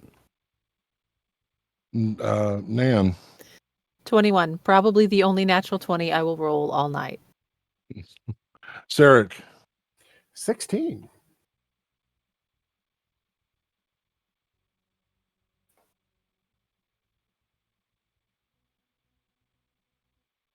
all right. Drift, as you come around the corner, do you have or dark vision? That's a good question. Yes, I do have dark vision. You will see the faintest shadow about to turn into another corner in these caverns. Okay. I want to object interact while I'm running. Access my heavy crossbow and just chase after the little bit of shadow that I saw go Okay. around the corner. All right. Are you going to shoot at it or just follow it? If I get to around the corner and it seems like there's not, I'm able to see it, then yes, I'd like to shoot at it. All right. What's your movement speed? My movement speed is 30. Okay. Yeah. It's 25 feet to around the corner. So you could come around the corner. And then take a shot at it. Yep. Cool. I will do that. It's a dirty 20. Dirty 20 hits. For 12 piercing damage. It collapses.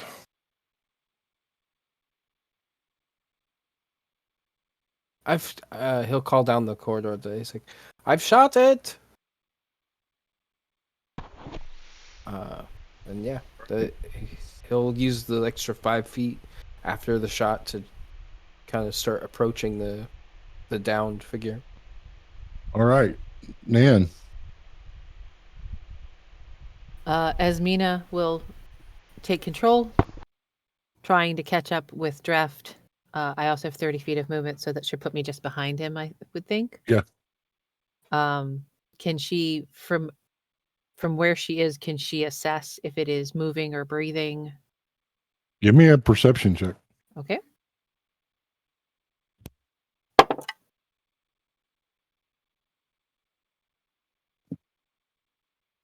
$17.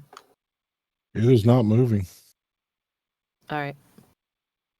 I don't have any movement left to get to it, so that's my turn. All right. Sarek. Right. So the hallway makes a turn, correct? Yes. And it's dark, correct? Yes. Y'all hear a crash right behind you as Sarek does not make that turn. He doesn't have dark vision. He just started chasing because everyone started running. You will take 6 points of bludgeoning damage as you slam into the wall.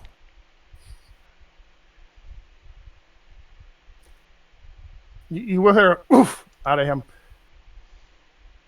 All right. He'll start looking for a torch. All right. Brika.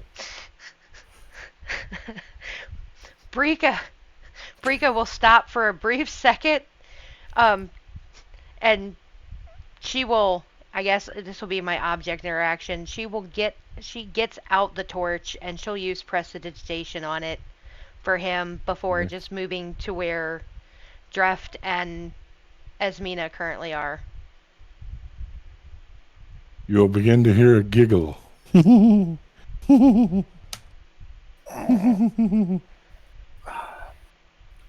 Why is it always giggling? Who the hell's in here with us?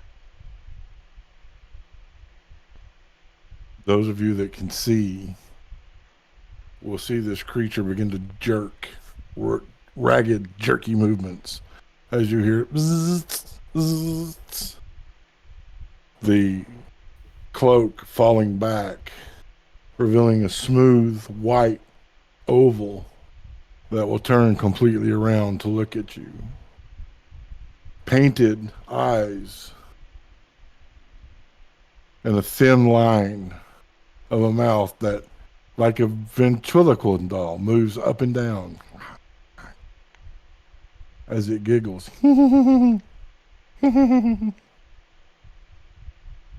The cloak falling away as it stands up, contorting in various unnatural positions.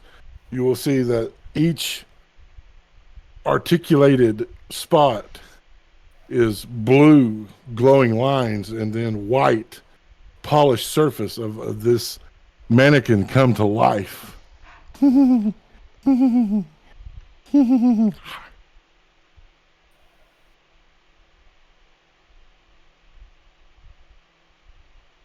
Well, that's creepy.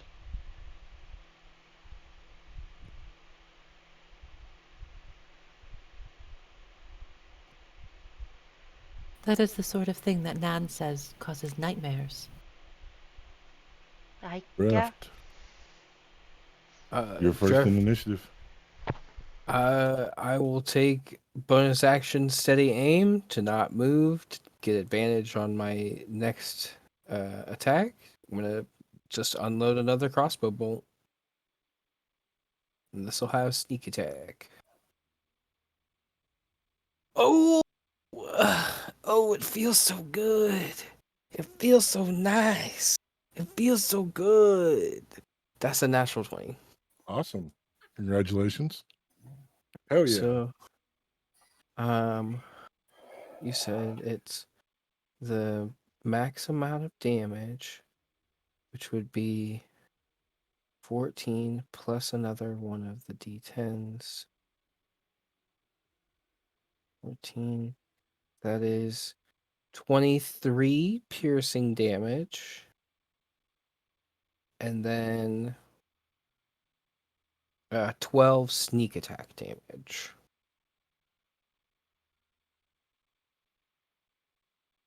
And that is my turn.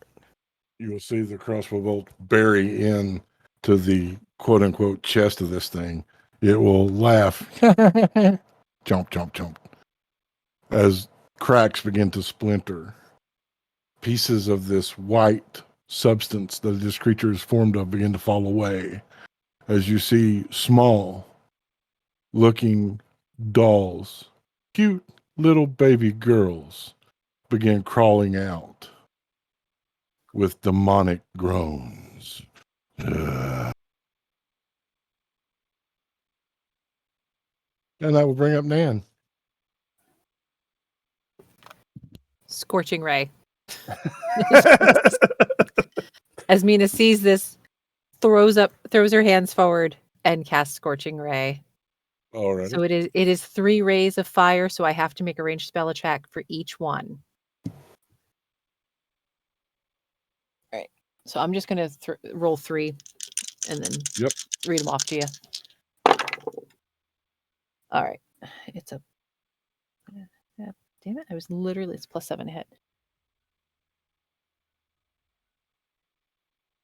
First one's 16. Hits. Second one's 18. Hits. And the third one is 26. All 3 hit. So all 3 hit.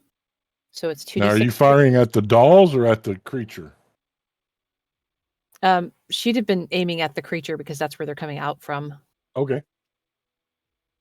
It's 2d6 for each of them that hit. One of my d6s is missing. Let's grab some more. All right. So I'm just gonna, since all 3 hit, I'm just gonna roll the damage together if that's okay with you. And it is fire damage.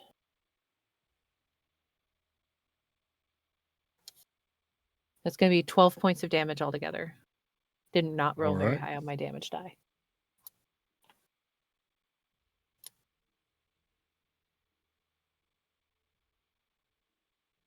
All right.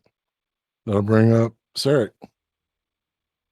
Now that he's got a torch behind him lighting what's going on, that's a whole lot of nope. Nope. Quick, how wide is this hallway? About 5 foot. And I've got Nan and Dreft in front of me, correct? Yes. He's going to push past them and pull his sword. So he's standing directly in front of Dreft. And then he's going to pull his sword, point it down the hallway, and activating Airbane's patient's new ability, Cone of Cold, because that's a whole lot of nope down there. Okay. DC 14 determined for con save. All right. For everything inside that. I got to roll for the dolls and for the automaton. Mm-hmm. Roll for the dolls first. Remember to talk to your mic here. Fail. Remember to talk to your mic. Sorry. All right, so the dolls fail. The automaton fails. Ooh. All right, that's 8d8 damage. Half did passed. So 6, 9, 10, 11, 14, 22, 23, 27, last one, 29 cold damage. You blast through the dolls that are crawling. They turn to shreds of fabric and ash. The automaton freezing over, the mouth chomp, chomp. Its head will fall off and roll towards you. As it comes to a stop, it begins to bisect gear work. Tick, tick, tick, tick, tick, tick, tick, tick, tick, tick. And a scroll will stand up.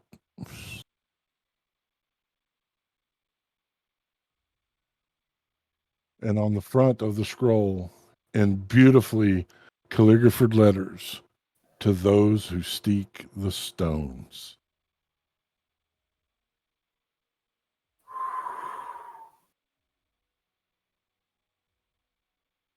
I think it's Brekka's turn at this point because that would have been mine.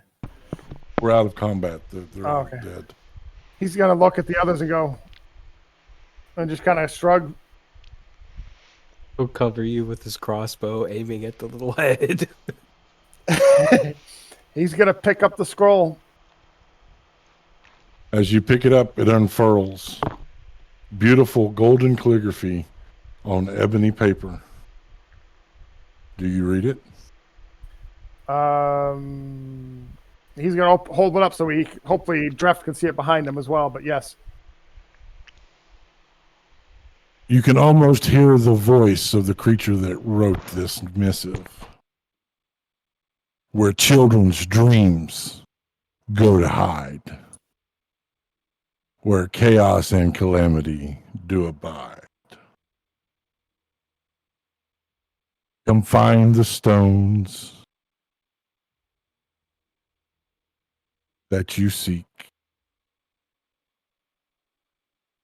For one is laying at my feet. Your journey has no other recourse. You're invited to the nightmare court.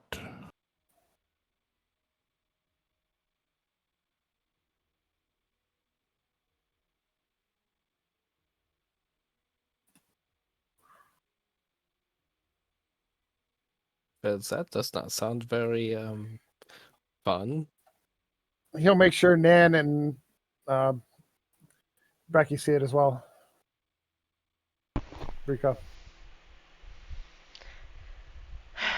More riddles. Oh, so that's Draft. pretty much just an invitation. Insight check. Or history check.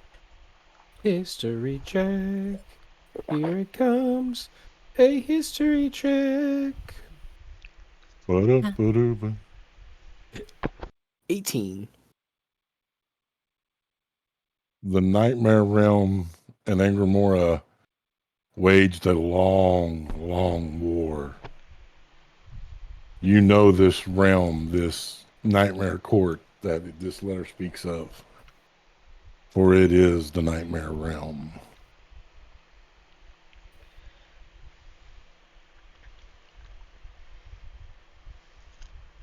Well, this sucks. They're going to have to go somewhere that my realm has been involved with for many years.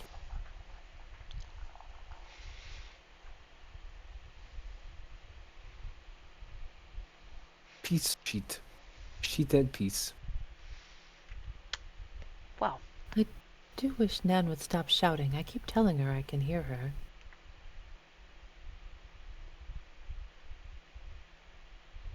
He'll hand the scroll off to Dreft, and he'll just step back and football kick that head down the hallway. Ting ta ting ta ting.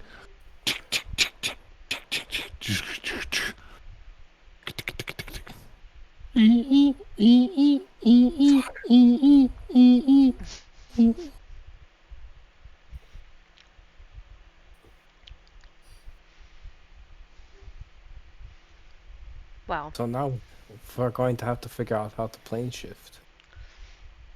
well, yeah, but before we do any of that, I'm gonna go back and get my stuff. Oh, so that's a good idea. Yeah.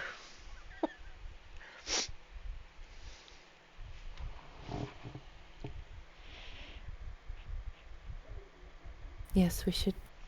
We should see to it that everyone's things are retrieved.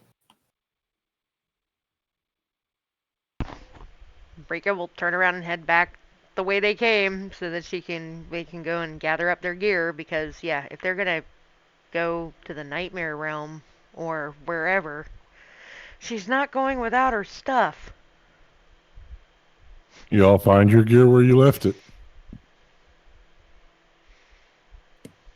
So, if I am understanding this correctly, we must travel to the Silver Spires, and we must find a way to the Nightmare Realm.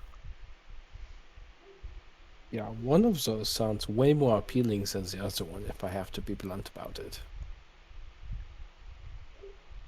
For once, Nan seems to agree with you. Maybe it would be best to go Silver Spires first, just because maybe they'll have something that can help us with the Nightmare Realm. I mean, not to mention that the Nightmare Realm also just bottom of my travel list. Very bottom. Yes, but the problem is still that we have to figure out how we are going to plane shift there. And I have a silly idea of how we might be able to do it. But I'm not sure it would work.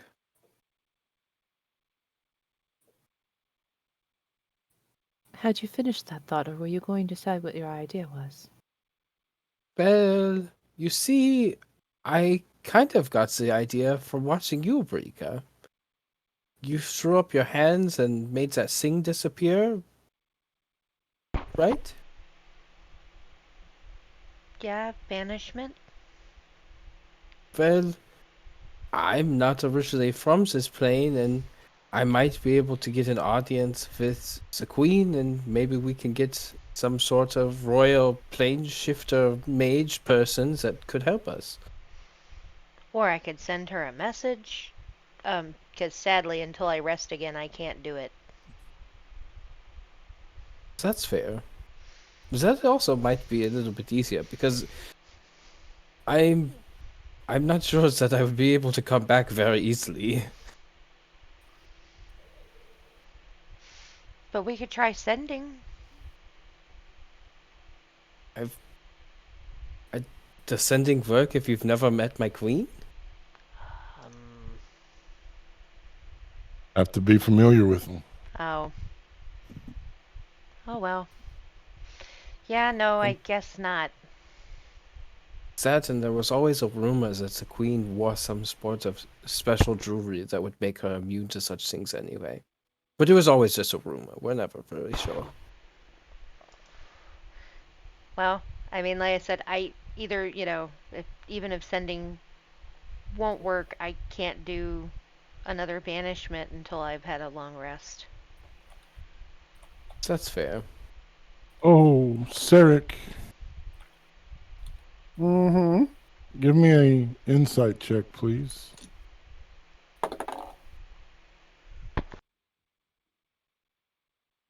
That is a 14. The last time you were in Langerton, there were houses, businesses that made their profit transporting people and goods across realm and plane. They were the smugglers in the Narrows.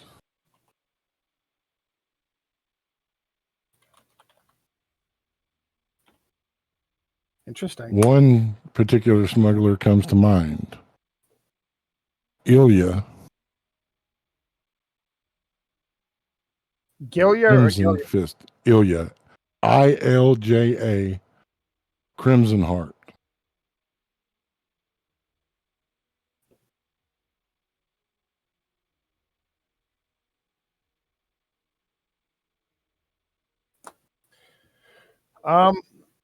You see Sarek perk up, hold up his finger, says, points to his head. Yeah. And then he Yeah, goes, looks around.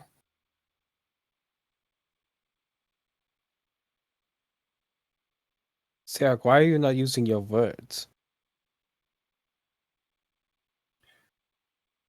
He gets somber at that point and then points to the black armband he has on. I see. So I respect your ability to not use words, but at some point you may need to have to. Oh, okay. Oh, yeah. Writing, yeah. And he pulls out a book and he pulls out a pen. It's an empty journal and he hands it to you. He writes down, I have a contact in the Narrows that may be able to help us. Do you know how to use a summoning circle? He points to the ground where the summoning circle is. That summoning circle, I'll go ahead and give you all this without having to roll insight. That summoning circle was what summoned the two barbed devils and the hellhound.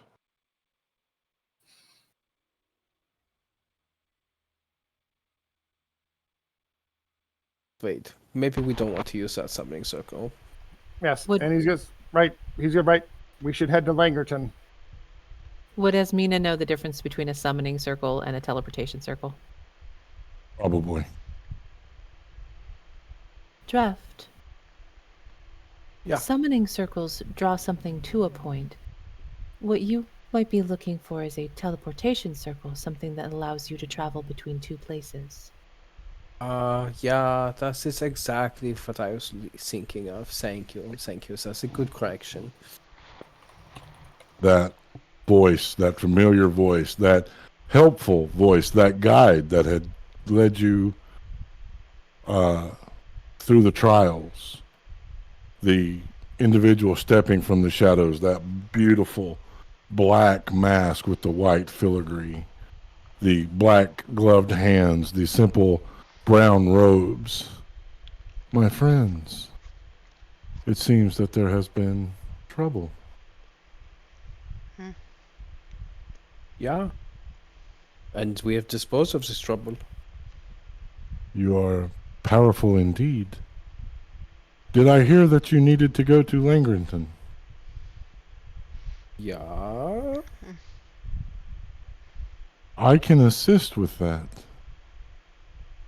If you will allow your humble servant the privilege. If you stop calling me humble, you the humble servant thing is not necessary. You could just do the thing and stop being so creepy about it. The I music's do not not helping mean your to be case. creepy. They will pull out a piece of chalk and begin drawing. Begin drawing on the floor.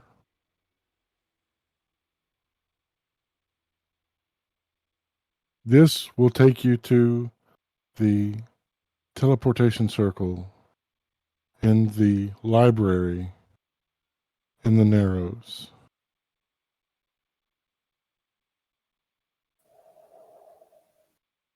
If any questions are asked, just tell them Xanther sent you on your way.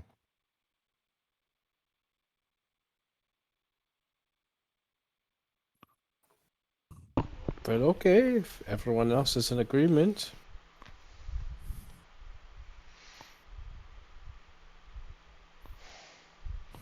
Well, it's that or we have to walk there or whatever, right?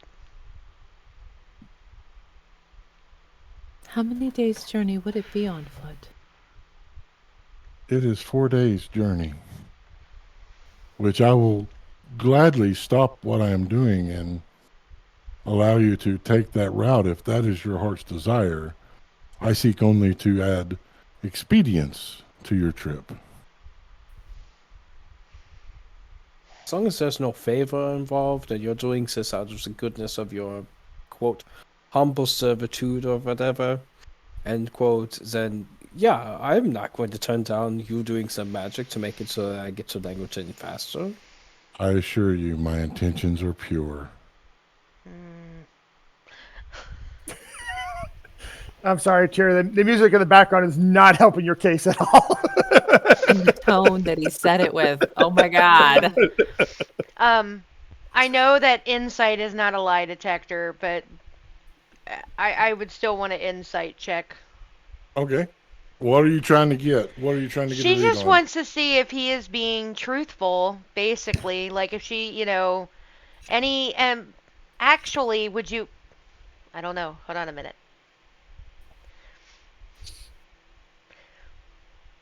Would you let me cast Detect Thoughts? You can try. Okay, hold on. Da.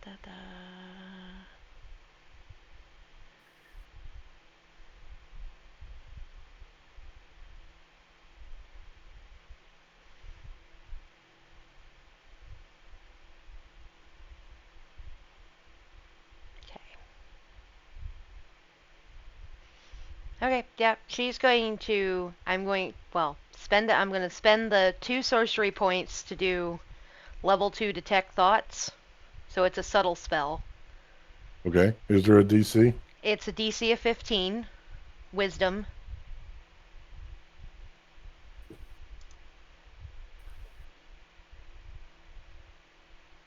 I do hope they make a choice soon. I have to make sure that I meet Kalira at the appointed time.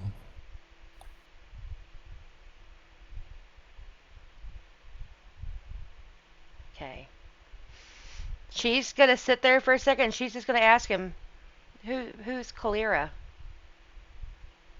He will answer in his thoughts, a friend that I'm having for dinner.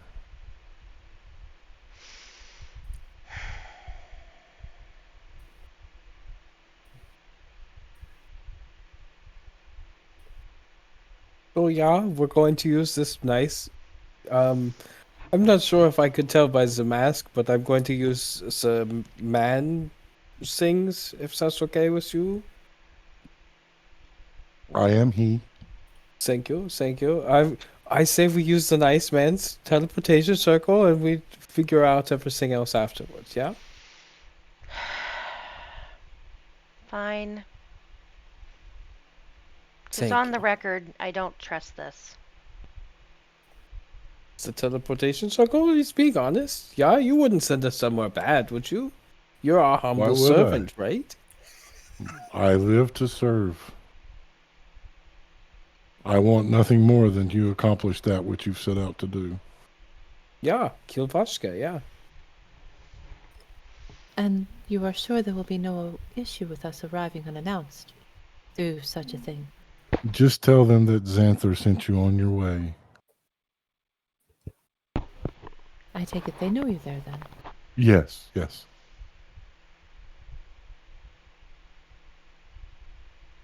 There we go then. And that's the bingo.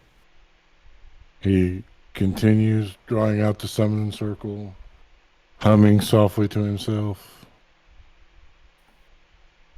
almost that of a lullaby. The teleportation circle complete, it activates. Quickly, you must go through. Jeff wastes no time. He goes through with his stuff. As Nan gets to, or as Mina gets to the edge of it, she's going to look at Xanther. Why did you call Nan a liar? She is more than what she thinks she is. She can only be what she believes, and she will step through.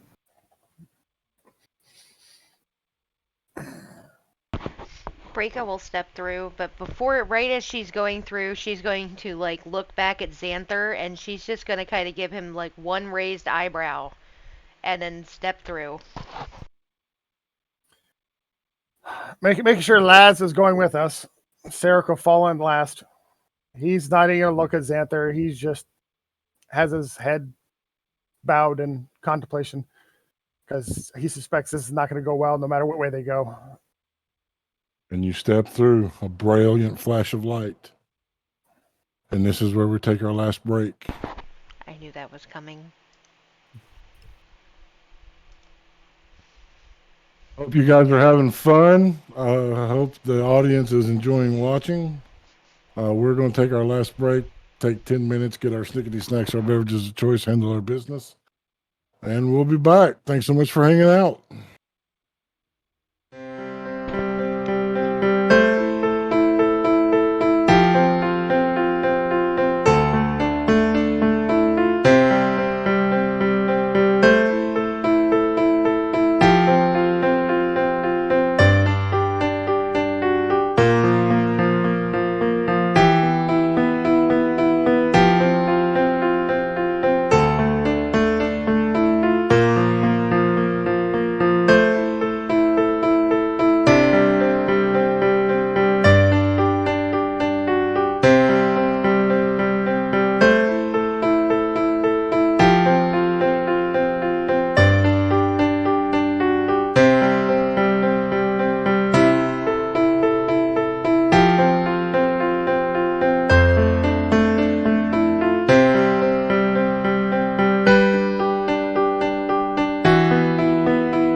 back. Thanks so much for hanging out while we got our beverages of choice, our snickety snacks.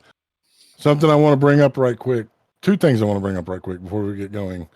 I'm going to throw Ren on the spot here. Halloween weekend. On October 30th, that Sunday before Halloween, All Hallows Eve. We're going to be doing a special giveaway. Tell us about that, Ren. All right, so I don't know how well y'all will be able to see it with my camera. I found the super cute fabric and I made a sweet little dice bag out of it. It's actually a pretty good size one. See, it's Cool. slightly bigger than my hand. With a matching mug mat for resting your mugs on so that you don't leave rings and marks on your gaming table or desk. They are machine washable and insulated. And again, don't know how well you'll be able to see them. Might be able to see them better if I take them out of the baggie. There is also a very pretty set of Ooh, dice. shiny. And I'm giving these away as a set. So it's the dice bag, and the mug mat all together. And we're going to do it here on stream for this one. Cool. So, also head over to Twitter @Ren_Matley. You're doing giveaways there too, right? I am. I have one that's currently going that will end at midnight tonight. And that's for the set that's in the red bandana print. Also, our good friend over at Stalwart Makery, Brent, we got some dice trays coming that we're going to be giving away. They are beautiful, handmade wooden dice trays. They are awesome. We're going to be giving those away in the coming weeks. Excellent. So, before we went on break, the party had received a very ominous invitation to the Nightmare Court. They had found books within the library that gave them answers to some questions, like what was the real prophecy and what's the purpose of the box of transmutation? Also, that Brika's mom may be Llewellyn Rose, the queen of the Silver Spire, the land of the Fae. But instead, we're going to focus on the Narrows. The first thing to greet you is the hustle and bustle of the small, crowded city. The noises outside filtering into the library, making it a very difficult place for study. You'll find that there are no guards here, just an old man standing behind a desk with a quill and paper, copying from a tome. He will look up, regard you with a very sour expression. A crooked finger will press against his lips, and he'll go back to what he's doing. As she steps through, Esmina will relinquish control to Nan, letting Nan take over again.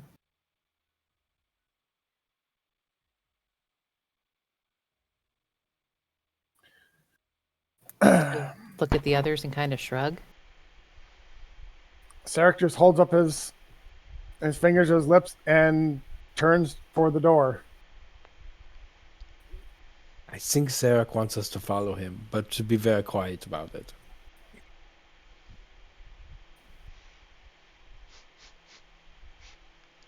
Brika, Stepping, go ahead. I'm sorry, go ahead, Brika. No, go ahead. Brika was just going to say she follows Sarek. Stepping out into the muddied streets, you find yourself in the seedy part of Langrenton, the Narrows. Buildings crammed on top of each other. The populace dirty and ragged. The air smelling of filth. This is where the real power lies. For this is where the true deals are made. Chancellors, barons, lords, They're all made from here and laid low from here. That much you would remember, Sarek. What would you like to do? Would he know where his contact was the last time he was in town? He would know that he likes to frequent a bar known as the Dancing Sheplin.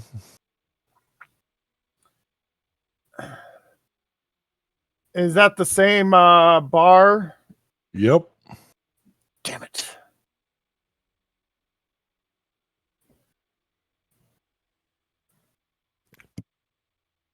Noticing that we've like stopped, Drift is He's- just gonna be like, "What's the hold up?" He just holds up his finger for a second. You see him thinking. He sighs, pulls up his cloak over his hood over his head, and he sets off for the tavern. And he, sets his shoulders and starts walking again.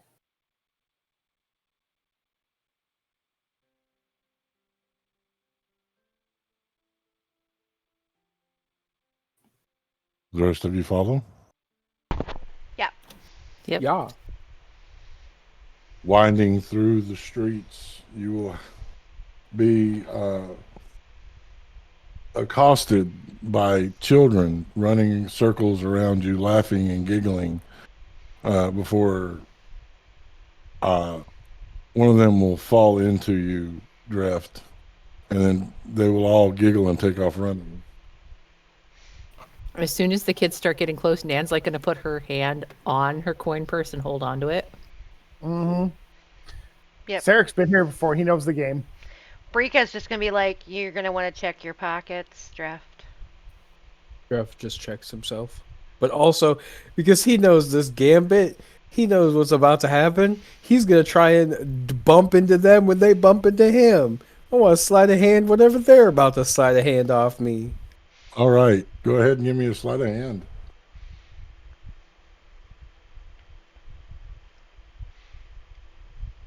$19. In a fluid, seamless movement, the small child will bump into you, lifting your bag of holding, spinning around and handing it to one of their compatriots. They will hook it on their belt and begin to run as you deftly lift it, putting it back on your belt. Them running off thinking they have spoils, and you, well, the smug satisfaction of having out-thieved the thieves. What sings this thing is a messenger bag because Sheeta would never be able to keep it on.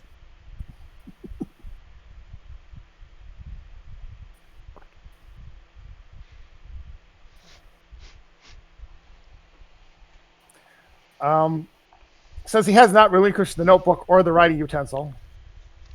He's going to turn to Drift, and he's going to write down, get us rooms, and he's write down the name of the inn, and he's going to point them and start heading that direction.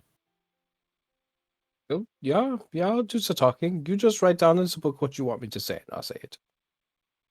But no dirty words. I will not say dirty words out loud. You can say those yourself. We've heard you say dirty words. Yeah, I just said dirty words outside just now. Going to roll his eyes and start heading down. Just walk. Nan's going to roll her eyes at him and just follow Sarek. The Dancing Chaplain is a sight to behold. The faded whitewash on the walls, the faded, dilapidated sign hanging by a single chain, the door looking to have been repaired more than once as someone or something has gone through it. But it's pleasantly surprising on the inside. Very cozy, very clean. The smell of spring, even now in the fall, dancing through your nostrils. You will see a lone individual, a human male with a pulled back ponytail, hairline receding, white hair, an eye patch, cleaning the top of the bar. Seeing the human, Nan is going to try to stay kind of back behind the others. Well, hello, good sir. Good sir. Jeff says Well, as he walks in. hello. How goes it this fine day? Oh, waiting for the dinner rush. Can I Very- help you? Yeah, I would like some rooms. Do you have any rooms available? Yeah, we got rooms. How many do you need, man? He turns around and is like, how many?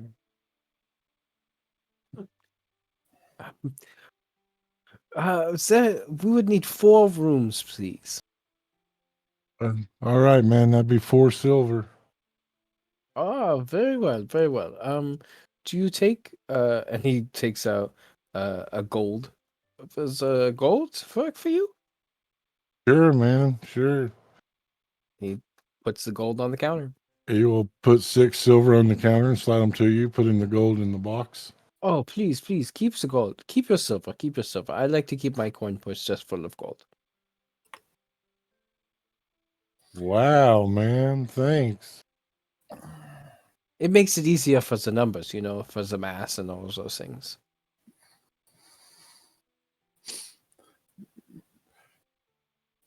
Sarek is trying to stay as small and as quiet as he can right now. But oh, it hurts. Social rooms are upstairs, down the hall. Yeah, you can't miss them, man. They're right up these steps. You took all the rooms we got. Oh, perfect, perfect, perfect. Say, perhaps after we have gone to the rooms and have gotten more comfortable, maybe if we could come down and purchase some food and drink from your lovely establishment. Sure, man. Wonderful, wonderful, wonderful. Um, I I thank you, sir, and I will see you when we come back down. He turns around to Sarek and gives him a thumbs up. Sarek's already up the stairways. He's Oh, moving well- quickly. As you all begin to exit, you will notice that beside the stairway is a cork board. And on this cork board is various things such as loot lessons and have you seen this dog with a sketch of a dog. But in the top right corner is a wanted poster. Wanted, dead, 300 gold. And it's a picture of Sarek.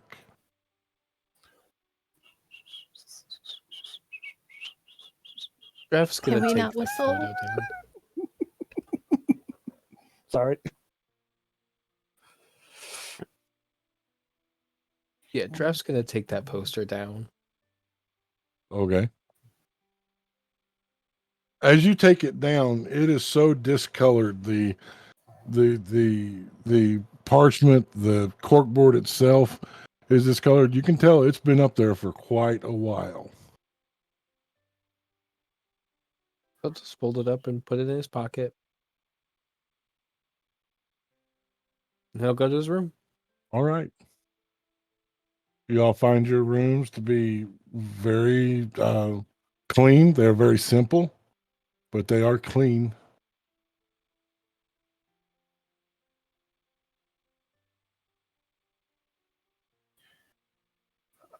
Sarek's gonna write, give me till sundown, and hand the book and the writing utensil to Draft, and then he's gonna go into his room and he's gonna close the door, Okay. and he will spend the rest of the day, afternoon they've got left in mourning.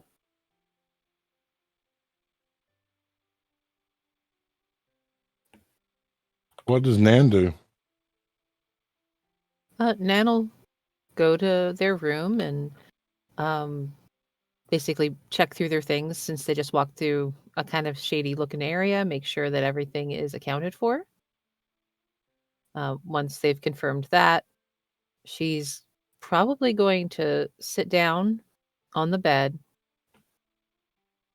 take out the book or the tome that was given to her in the trials, and then quickly put it back, changing her mind about even thinking about opening it. Okay. What Um, is I'm sorry. I didn't realize you wasn't finished. My bad. And if the others go down for dinner, she will likely go with them. What is Drift doing? He's just gonna kind of freshen up, relax a little bit, go through all of his stuff, make sure all of it's there. Then just kind of relax a little bit before when it starts to get sundown, he'll knock on everybody's doors to kind of signify like he's going down for food and then go down for food. All right. What's Brika doing? She would have just settled into the room and probably just either sat or lounged on the bed a bit, and she's kind of replaying some of the over the last couple of days, the different visions that she had seen for a little bit until she hears Drep's knock on the door. Before going out of the room, the only other thing she would have done is like probably would have cleaned up a little and reapplied, especially the makeup she normally wears on her face and on her hands because they're in a shady area. She don't trust nobody. They don't need to see that her skin has that shimmer to it. And then when he knocks, she would have come out of her room, and she probably would have stopped at Nan and Sarek's room and been like, and just been like, y'all coming to dinner?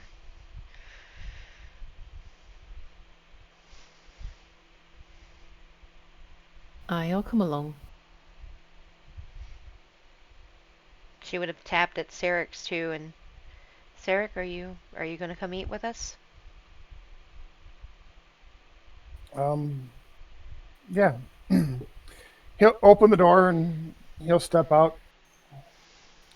I'm sorry, but it is customary for us during a time of mourning to not speak for the first day. Just a little out of ref.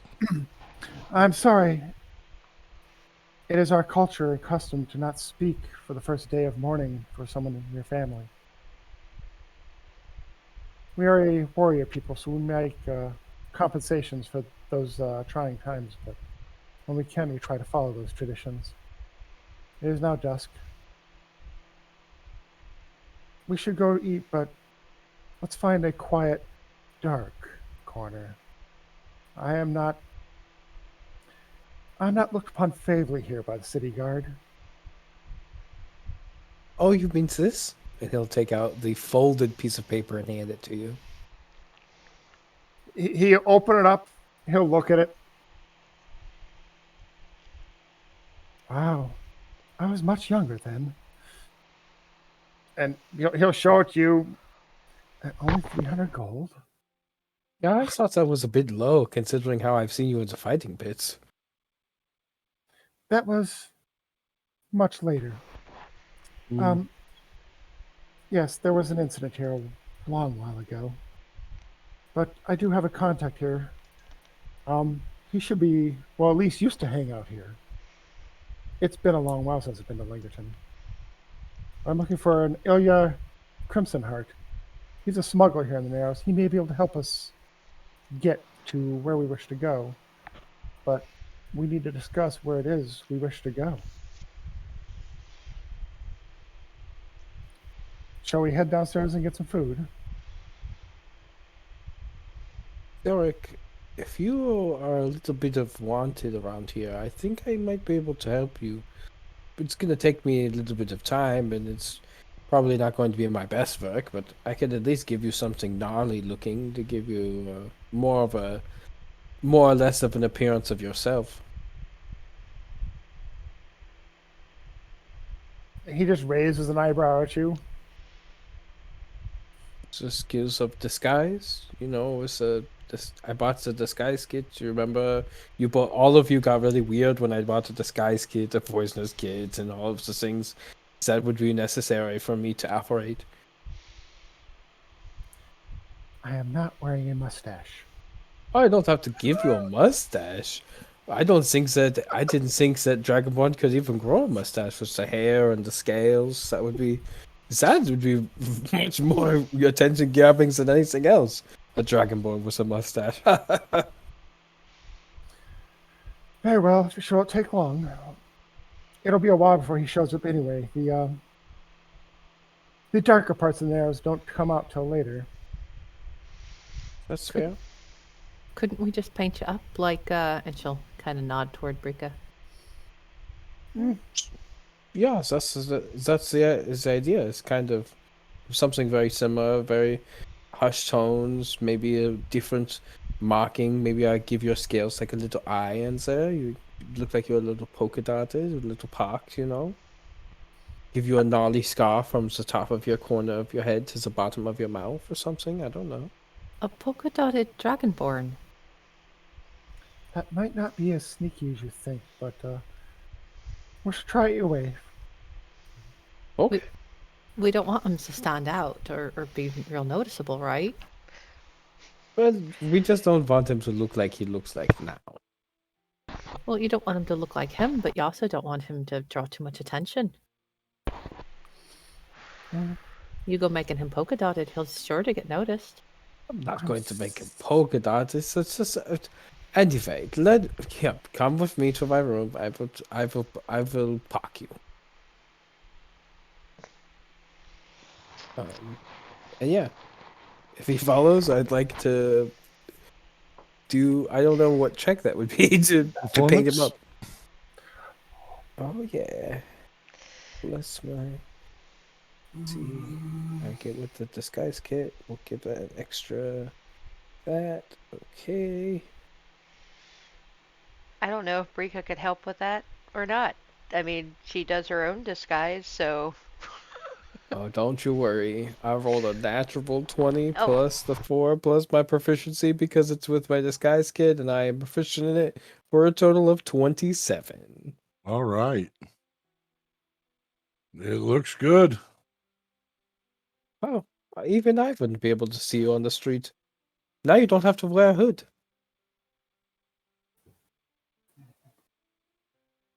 It looks less suspicious if you're able to just sit there. You know what I mean? Fair More enough. suspicious. The less suspicious you look, the more like you vibe with the room, the easier the room is for just passing over you. Or at least that's what they taught me in school. Fair enough. Shall we get some food and discuss Yes, our please. options? Very starving. Making your way down to the common room, it is a small crowd gathered. The irony of it is everyone is hooded and cloaked, and everyone leans in, talking in hushed tones, stopping all conversation as the keep will come bringing their food or their drink or collecting their order.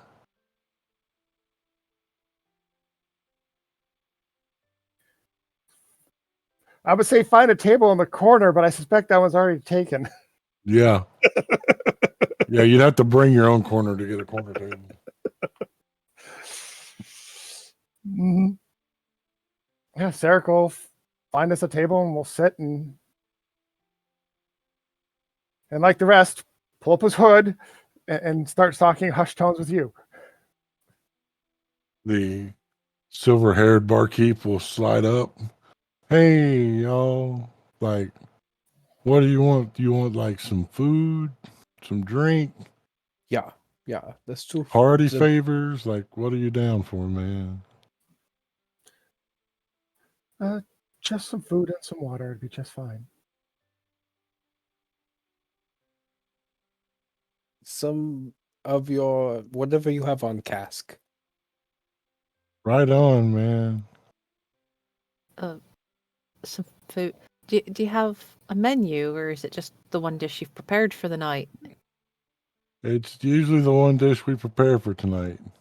That's fine. What is it tonight? Same thing it is every night. Beef stew, man.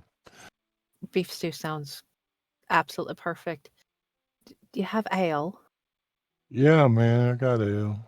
Can I have a tankard of ale as well? Sure, man.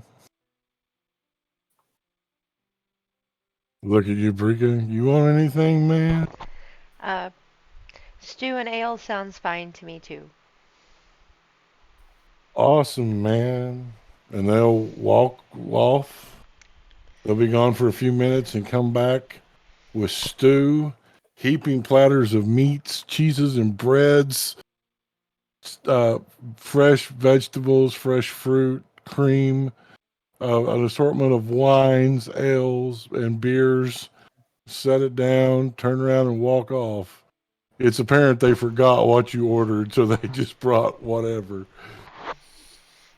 Sarek, Oh, yes, that tracks. Yes. given your situation here, would you prefer if I made sure there was no poison in the food first? Hmm. Or do you think it's safe to just eat it? I think it's safe to just eat it.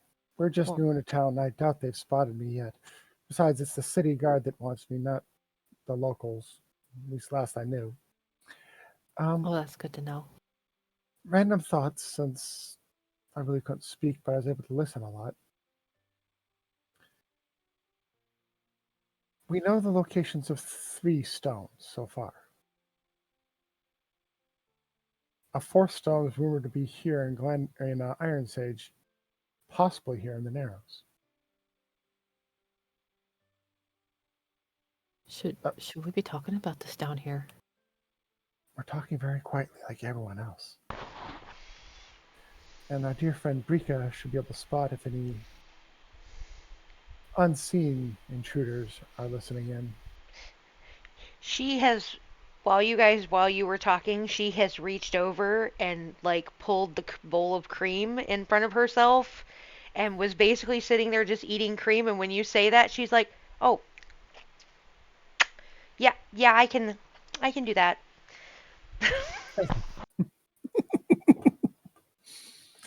So yes, we possibly can find transportation to one of either the Nightmare Realm, which sounds less than pleasant, or Silver Spire, which I've never heard of and could be entertaining as well. But while we're here, we may want to see if we can't locate the stone that's here before Lucius takes it. He's already got one. That's very fair. Just mentioning Lucius, Nan's gonna reach over, take a tankard of ale, and start drinking out of it. Is it decent ale or is it swill? It's really good. Oh, that's surprisingly nice. Glug, glug, glug, glug.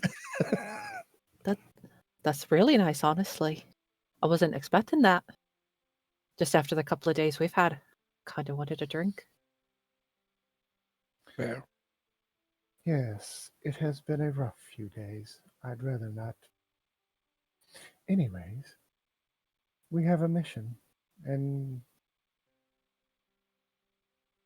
a prophecy that has been skewed, but we already knew that. Maybe for the moment, we should just eat our dinner, take a moment to breathe, and then sort ourselves. Sounds like a Fair good enough. idea. Nan's gonna grab a bowl of stew and just start eating. Okay. Well, and the stone that's supposed to be here, do we know where?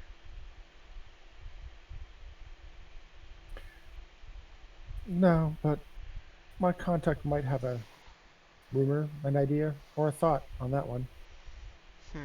That's At least it's a more start. good ideas. He should be somewhere here, if he's here even at all. It's been a while. But yes, shall we eat? And he will pick up a leg of something and start chewing away on that.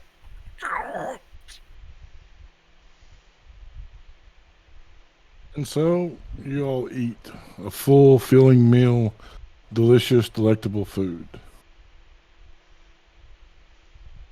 And for a moment, the world is normal as you share this meal together in silence or hushed conversation.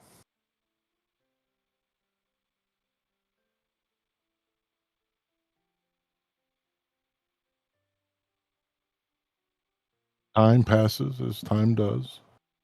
The crowd swelling and thinning as the rush times fulfill.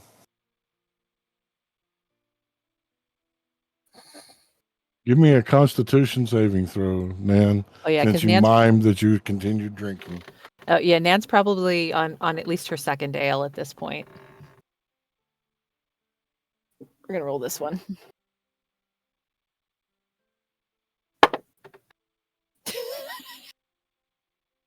Let's see, what's my con modifier?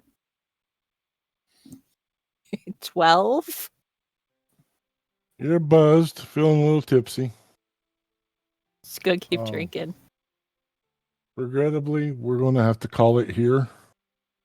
My pain level is not reduced, and I can't continue to focus on this. I'm having a hard time keeping my train of thought. I do want to thank you all for playing at my table, and I hope that even though it was cut short by an hour, you all had fun. Yes, it's been fun.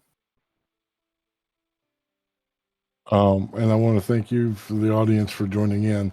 I do apologize that we have to end short. For those playing along in the home game, I took a hard fall 2 weeks ago and did more damage to my back, and now I'm waiting to see the surgeon.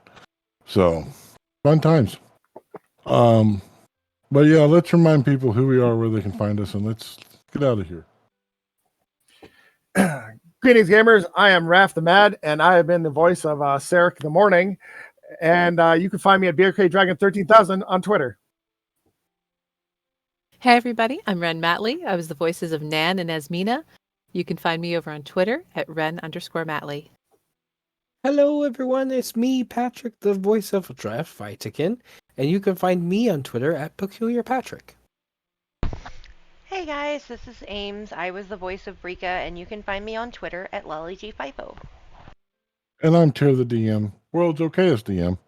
And you can find me on Twitter at Tier_the_DM. Before we go, I just want to take a moment to remind you, you're not alone and you are loved. Times are hard, things are difficult, the world is in chaos. Find those people that love you and rest in their love and their strength until you're strong enough to let others to rest in yours. Remember, please remember, love and inclusion are the torches that light a path to a better tomorrow. Come join us and be torchbearers. And until next time, live a life to make yourself proud.